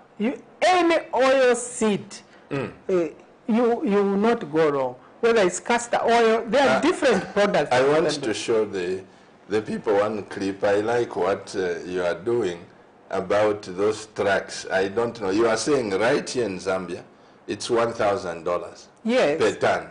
Yes. And if I'm exporting, it's no, I'm saying, well, you can't export if you have, like we did this year, we did only 30 tons. I mean, people want 500 tons. And then you have just organized, like our team, we did 350 to 700 women. We are doing a quarter of an acre to try if they can produce this quality. Look, this is from the village. This is grade A. It will show on any grain board in the world where they are trading grain. This is excellent. Now, you build on that, and the point I was making is that you don't have to cross the border. Once you have it, they pick it up with their own transport. I have my, in fact, when we were speaking that time, I was in Kafue and I have one of my grandsons, you know. He has the father and mother, they've given him 100 hectares of land. And just 10 hectares, 50 hectares, it would produce a lot. Yeah, I mean, on average, the productivity of this grain, it's not like soya where you can get 8 tons. This will give you, if you do it properly, 2 to 3 tons. Per hectare? Per hectare. But it's food. Can you imagine that? It's food. And you are happy. And you see, you need people to grade, to sort. That's employment. I don't believe in charity where you say, because someone is hungry, give them a bag of mini meal. Someone is hungry, give them a social cash transfer. This is a lie. We are living a lie. The world is, the international community is getting us to be dependent to get our people to the point where they were getting food coupons. It's another form of food coupon. The social cash transfer, yes, is good for the elderly. For those who are physically challenged, they need help. We need a group of people in our community whom we adopt and say, we need to help them. Even at family levels, we have people we help. The nation needs to go from pure economics to social welfare. But you cannot turn the whole country into socially dependent on welfare. No, I refuse. I brought a gentleman here, which I constantly regret that, you see, in my quest with my wife, I came from a very poor background. I know that. We all do. And I don't like poverty, trust me. My church members here, we have told them we are working on a plan of just coming up with something that will shake this nation. We've been discussing this and looking at the possibility of land, but there is Team Camnet or Team Zambia. I want them to get involved in this. Let me show the people of Zambia the tracks from this. It was just one track. One track. Mr. Director, give me that. Oh, that's one track. It's a, yeah. It is got a trailer.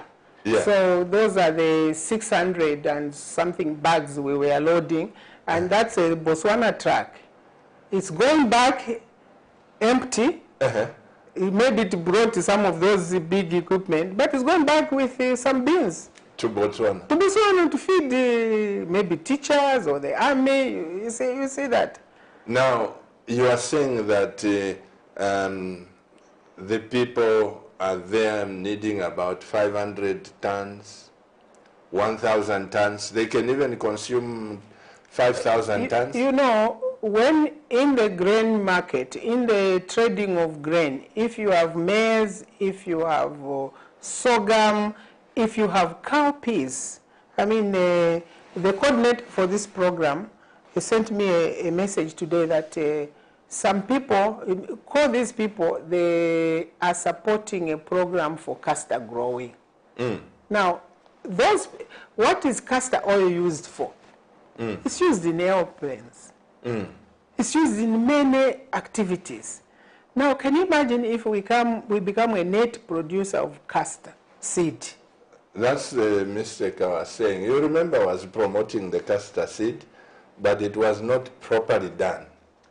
Now I've got professors, and I don't want to go back to the nation and say, come, we are testing one seed with the professors. I know the Zambians will like it. So before I go to castor, because I bent my fingers, and a lot of people, I know they were hurt, and I take the blame. But we'll come to castor later when we are ready. Let's talk about these beans. What about this beans? See, is it also this is Mbereshi. export? Yes, this is also for export. It's a beans which they call it Mbereshi, but it's actually sugar beans, except it's red speckled. And what I found out in growing sugar beans and Mbereshi is that this I'm able to sell in the shops, in the Ghana shops, and I'm able to sell at Soweto. the community doesn't yet understand the sweetness of sugar beans. So this variety, when you have a lot of it, it's not fast selling at Soweto. Yes. What is fast selling at Soweto, it used to be Kablangate. People are turning to this. So if you're growing small scale, look for Mbeleshi. And you get the seed that from... That is Mbeleshi. This is Mbeleshi. It's called Mbeleshi. Maybe I can... yeah, it's a... I'm sure that, yeah, it's heavy, but I'm sure the director can pick it up.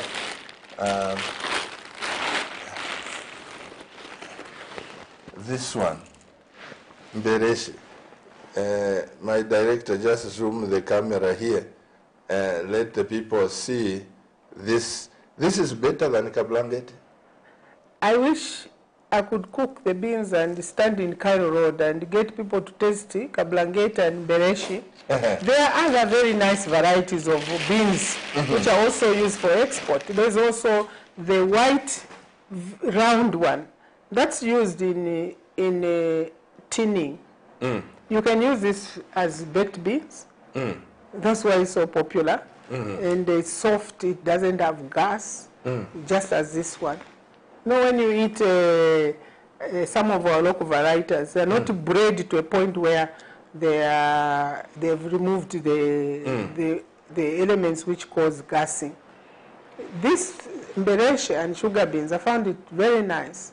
And there are other varieties. There's Kalungu, but what we need is, we need these in volumes. Let's open the lines, Madam President. Before you open, we have here, these are not just eggs. These are astrolope eggs. They are what? Those black chickens, I think people remember that EDITH NAWAKWI used to give out chickens in 2014, 2016. You give me the clip. Mr. Director, give me the clip for those black chickens, if we can. Those are... astrolopes. That's between a village chicken and a broiler. They call them astrolopes because they were bred in Australia. It's an Australian village type chicken. The characteristics of this chicken is that once it starts laying, it lays an egg every day. And this egg, it's fertilized. Really? So it's very tasty. Very, very tasty. And you call it an organic egg. But you can take these eggs and put them on a normal chicken in the village, and it will hatch. Really? The astrolope itself doesn't sit on the eggs. So you have people who have incubators around, but they don't have a source of eggs. So what is required?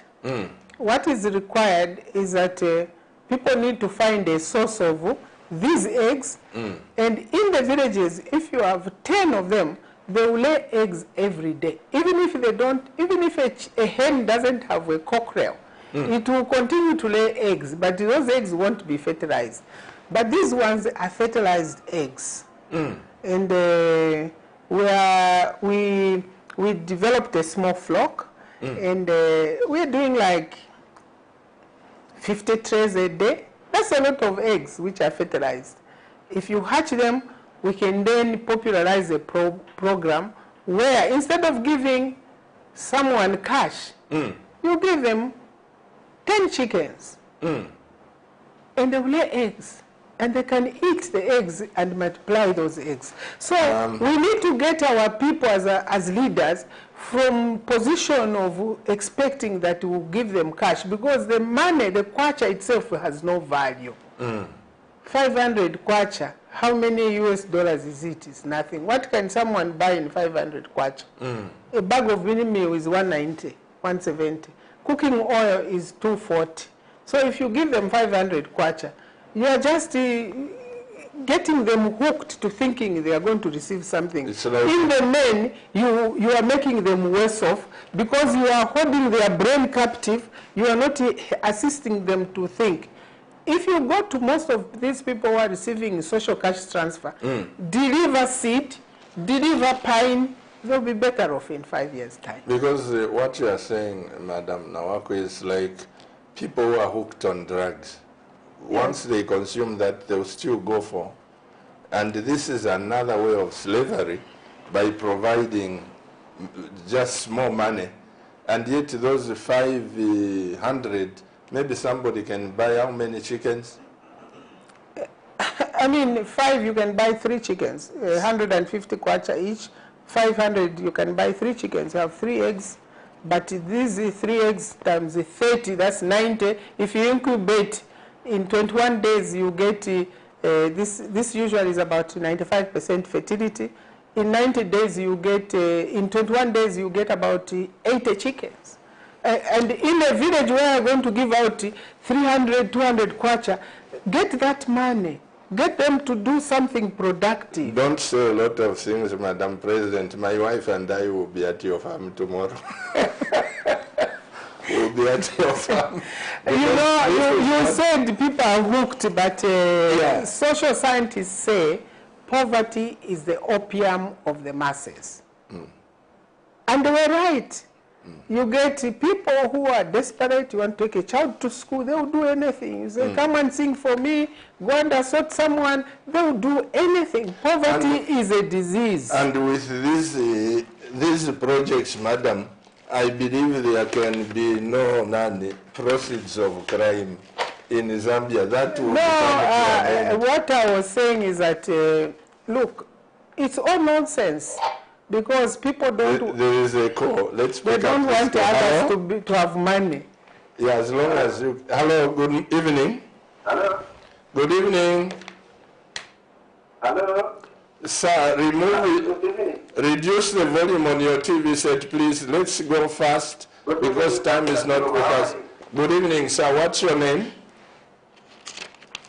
Good evening. How are you? Reduce the volume, please. So answer back immediately I talk to you. Reduce the volume or go in another set. There's a feedback. What's your name and where are you calling us from? I'm Hingabantu Ampulula. Ampulula? Ampulula Hingabantu, calling you from Mondola. Yes, Miss Ampulula. I've liked the way Madam President NAWAKWI, she has articulated issues of agriculture, and that's what we really want. Yes, sir. And she should just extend the same hand, and hopefully the ministers also can take that so that it can go further into different constituencies in Zambia. Will do well. Those products that she has shown us, especially beans and soya beans and those eggs, those things they can put up in terms of agriculture. Absolutely. And we can never be the same. Absolutely. Those are things that we really need in Zambia to develop. I hope even she can extend to the Minister of Agriculture, so that the Minister of Agriculture can also get with ICC so that it goes viral in all our Zambian constituencies, especially with the CDF which is in place, can also help so that any province we should be getting such products on the free market. And the other thing, Pastor Churu, I want you to be praying for what is happening in Zambia with these things which we are seeing man to man, and the death that these youths are molesting these are young kids in Zambia. We really need prayers on that. It's very sad that every day on the news we are able to see that this one has died because he has been sodomized. This issue is getting worse. So we need really prayers so that this thing can pass. Some of us as parents, we are very scared because we have got children who are in schools, in boarding schools. You never know what will happen. So the government is like, they are not cutting up about this issue. So the mind is getting worse and worse. So we really need you as clergymen to come and speak up. Because we see even people who are demonstrating, they have been arrested, but they are demonstrating things which are on reality on the ground. Absolutely. So we really need your prayers, Pastor Phil. Thank you very much. Thank you. Thank you, Mr. Amfulula. Madam President Nawak. Thank you very much, Mr. Before we go back to agriculture, we just received another report. There is a secondary school, as he is saying, there is a secondary school where girls are engaging in these same things, LGBT, and it has become rampant now. Just yesterday, we heard another pastor has just resigned because he's homosexual. He has just come out in the open that I can't hide anymore. And these things are worrying. It's like now the thing has just blown up like that. And the police is protecting the LGBT people. We really need the church to stand up, but the church can't stand up in a vacuum. We have a leader in our country, and he needs to be firm. I saw the statement which the president issued. It was lukewarm. He says, you see, as Christians, Christianity is diverse. It's like this government is enabling these things. In the past, people used to fear. Now, to the extent that they are being done in the open, it means the government is enabling. Let's put up this call before somebody wastes the... Hello, good evening. Hello. Good evening, sir. Good evening, Dr. Sakala. How are you, sir? You are Dr. Sakala? I'm John. John's from where? Please go ahead and make your contribution. My contribution is on Madam NAWAKWI. Yeah. Madam NAWAKWI, we have seen how we have made a big economy because of money. This is what the current government is doing. For me, it's just like a circus. It's a circus in the sense that you can't get free that. Then you go and start borrowing outside. I don't know what logic is there. Me, I fail to understand. I fail to understand because God gave us copper. So that if we have problems, we use the same copper to aid our living or to sustain our economy. You can't go to Dubai and say, I want to become an investor in the oil. Who are you? These are some of the things we are told to do on our own in the country. Please, can you help us? You have been there. You have seen where I've made up in the mind. You need to have a basket, which is a mind. And even the kids are white. Now, let's share, who is going to bury them in the future? Who is going to bury them in the court? Because somebody was telling me that the Nico is going to Western province, somebody who can shit it. But people have taken the resources, which is very worrisome. Sometimes I cry over this. I end there, madam. You've heard John's concern. Yes, his concern is my concern. For me, I was quite happy when the copper prices went down and the mines began to shut. I thought that what we needed to do is get our people to this sector. When we are firm on the ground and we have money, then we can rethink the future of the mining sector in this country. The mining sector is a case to us. It's just like these countries which have oil. You go to Nigeria, it's like a case. Black gold is a case. And this is why I am saying that countries which have gone agrarian, they've succeeded. India has. India's development is anchored on agriculture. Even Israel. If you go to Israel, what mines do they have? If you go to Egypt, I visited Egypt when I was Minister of Agriculture. People have never asked me, what was your best ministry? In the Ministry of Energy, I did the policy which you see, the liberalized the energy sector, where now we are having filling stations even every 2 meters from our houses. I don't know. I said to myself, is this what I put in place? Because I'm the one who put that Energy Act and fought so hard to get the 6 sisters, the Shell, Catex, those were the players at independence and during UNIP. I I got them unraveled and said, no, we are going to liberalize. And the first players were Castor Oil, Badishomwa.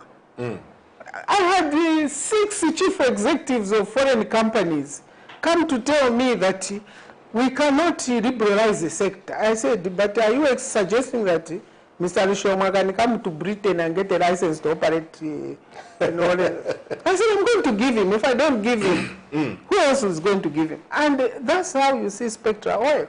That was the very, very first project out of that policy. But now, we don't even have Zambians in the sector. We have all and sundry. Some are coming here to loan their money. They are following you for tukwacha.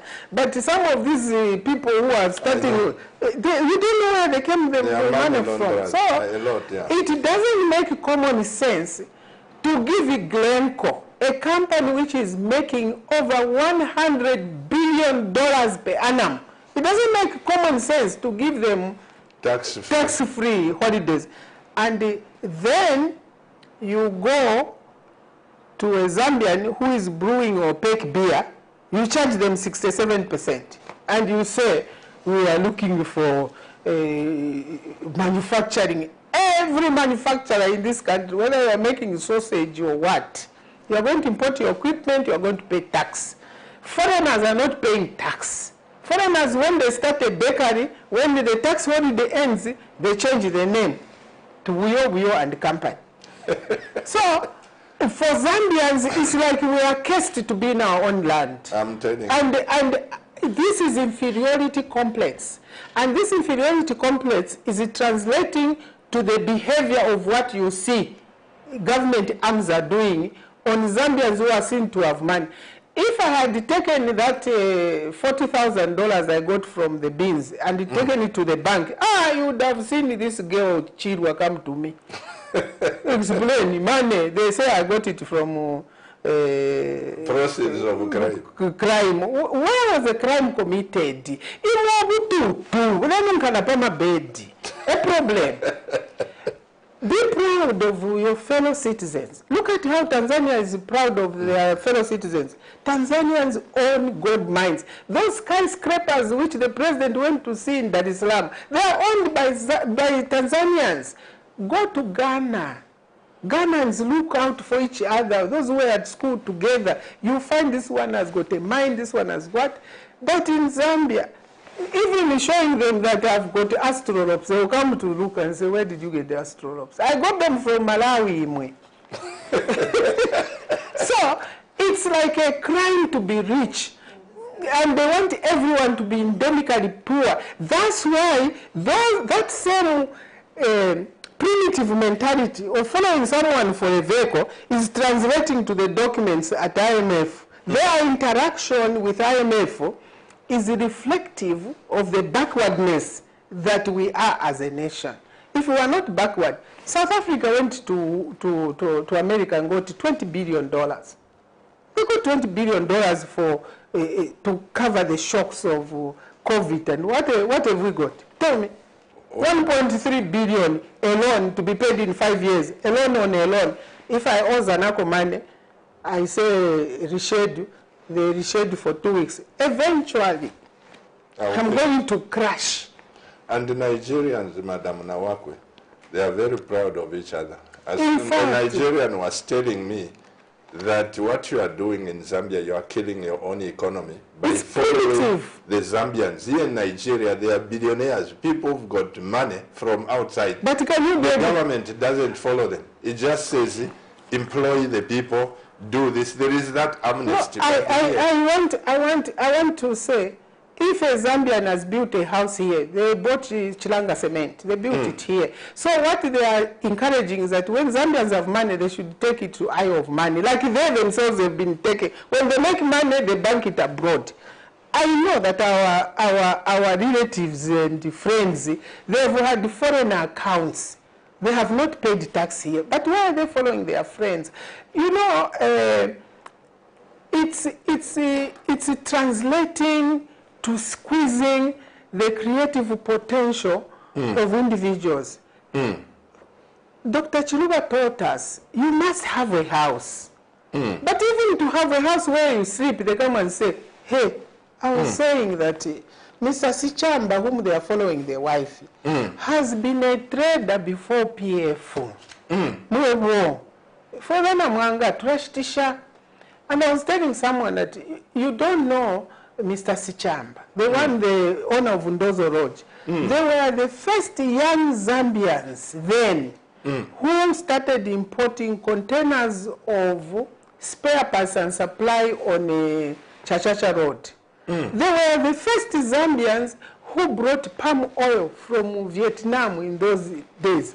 Now today you come in, you are president or whatever, you say, where did you get the money? Oh, because you know Pastor Chiluba, he must have given you from cabinet. Is that the only crime that we associate with Pastor Chiluba? No.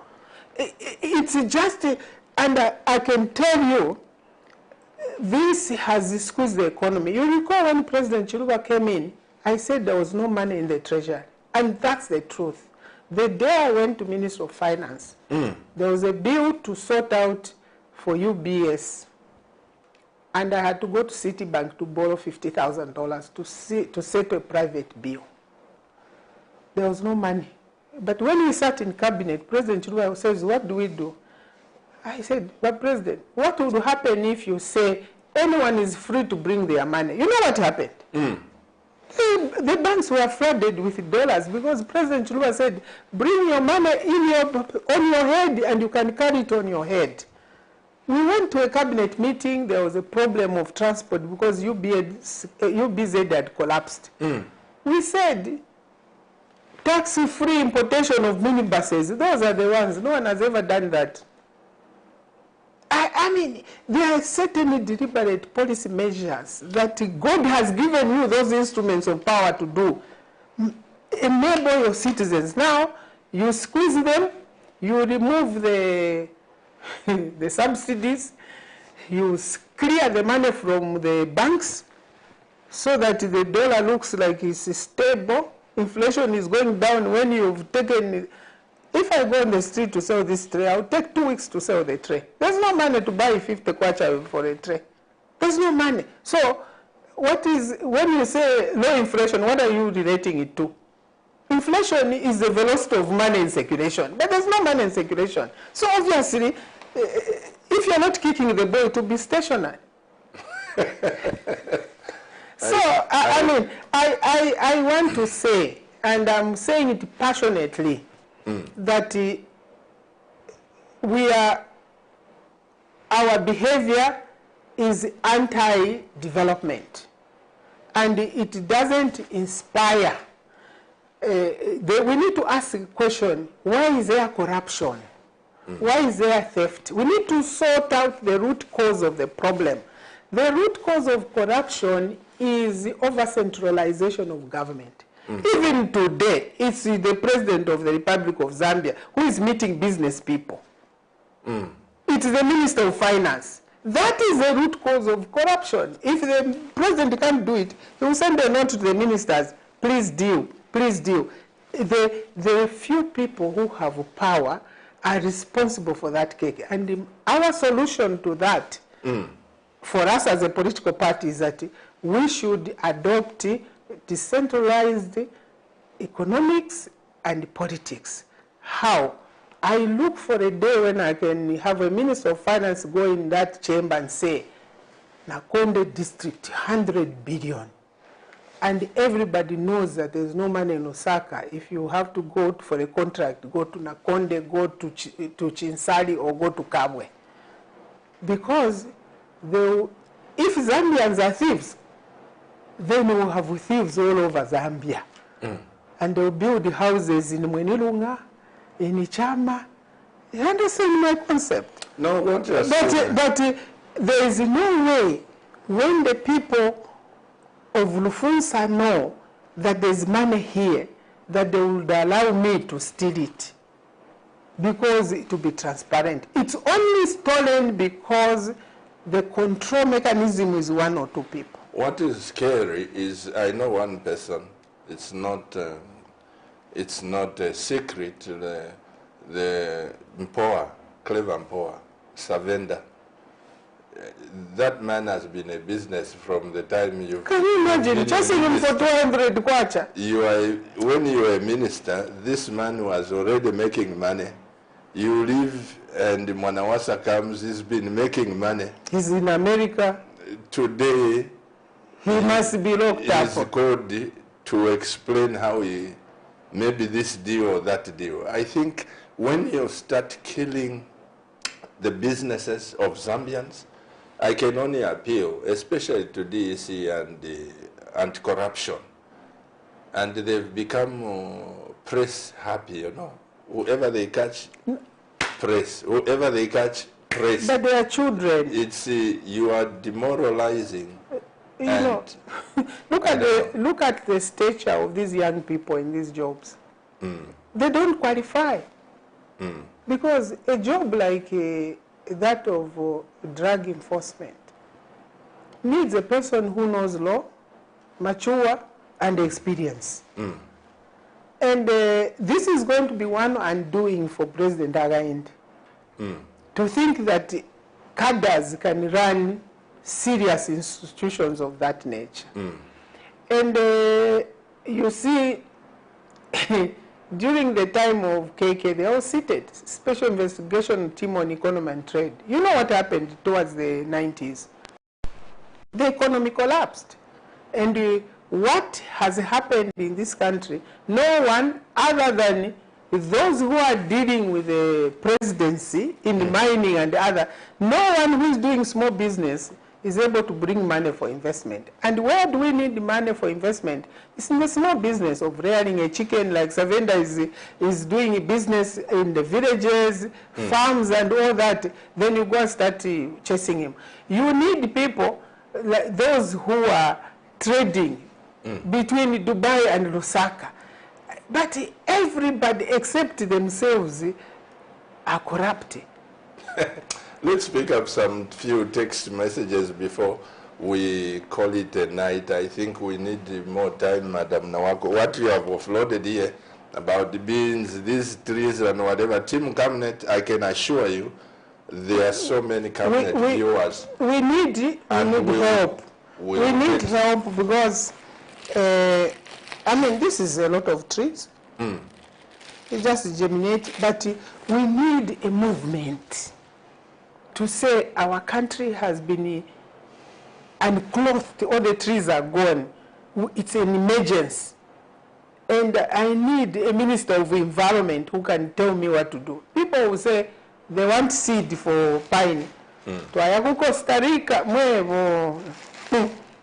as you have seen, Madam, here, my wife and I, out of just being happy to know that one day our grandchildren may need avocado. We have 15,000 trees planted here. Great, great. You know, and we are pushing to 50,000. And for me, I just do it like just a hobby. Everybody needs to make tree planting a hobby. But I know that 10 years from now, 15 years from now, it will be a different story. Let's get some text messages, if we can, Mr. Director. Hello, Pastor Chiluba and Madam NAWAKWI, enjoying the program from Canada. This is from Canada. How can the diaspora participate in these wonderful programs to invest back home? Thank you. This is Cynthia watching from Canada. Answer that call, Madam. From the diaspora. Thank you, Cynthia. I really love the question. Do you know what I did? I went back to my village. I organized the young people there, and I was amazed that they actually know how to germinate eucalyptus trees better than me. So right now they are potting. I'm just on phone with them. They say that they've run out of plastics. I put them on the bus, they collect and do that. If every one of us, every Zambian today can plant 10 trees. In the diaspora, yeah. Not just in general, all of us, 18 million. Yes, yes. Every Zambian can just plant this year 10 trees. That's 1.8 million trees. If we can do it every year for the next 5 years, I think you know the result. Zambia will be clean, and green. So how can you participate? I would suggest that every one of you who has a village, try to get the people in your village to take up the program. And this is not just about tree planting. I say to a lot of my relatives, I say, those of us who are educated, if each one of us went back to our village and put up a borehole, then the government doesn't need to be looking for money to put boreholes. Absolutely. If each one of us put a ventilated pit latrine in the village, then we are improving sanitation. So each one of us who have been privileged to be where we are, the starting point should not be, I'm in the diaspora, I want a house in Lusaka. Please build even a 2-roomed house in Lusaka. Make it like a 5-star hotel in your village. A nice 2-bedroomed with water, solar. That is development. And then this program of growing beans, it's a commercial issue, it's not a charity issue. You have to make a deliberate effort and say, how much do you want to invest in your village? I haven't figured out if truly one can say, invest in a tree. Otherwise, it's a very good idea from Cynthia.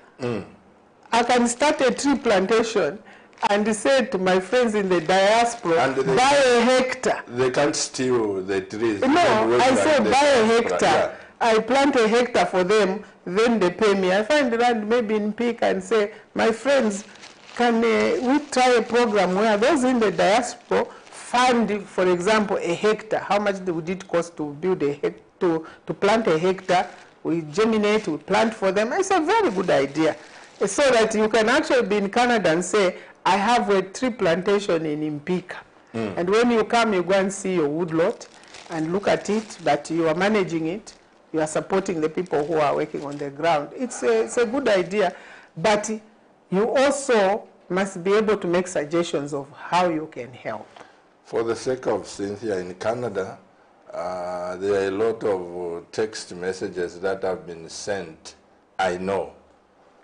Can I quote Madam NAWAKWI for next week, Monday, so that, because we haven't gone into the food security, would you give me the opportunity that Monday next week we come back and answer most of these questions? Well, it's a pleasure. God willing. You never know. It's only a fool who says I'll plant tomorrow. If I get to Monday, I can come back. Because we need to learn.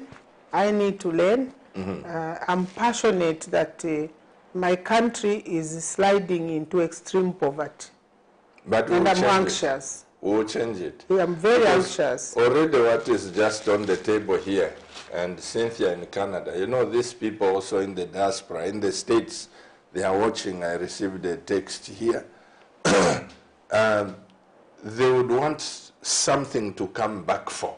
Yes. You know, if many people in the diaspora, they send the money to say, build a house. Don't even try. Photo, you know, you shoot photos of a complete house. I've heard that in Nakonda. Lusaka, Nakonda, someone does that. Absolutely. But for this one, like Cynthia and many others, they can just buy land, even 10 hectares. Yes. You are saying 10 hectares, 20 hectares, which they can afford. Even, I must say that, dear pastors, chiefs, please get in touch with Cabinet Television. Let's come together. We can reduce poverty. We don't have to say the government hasn't employed me. They only employed 30,000 teachers. Let's do something. And we are so grateful.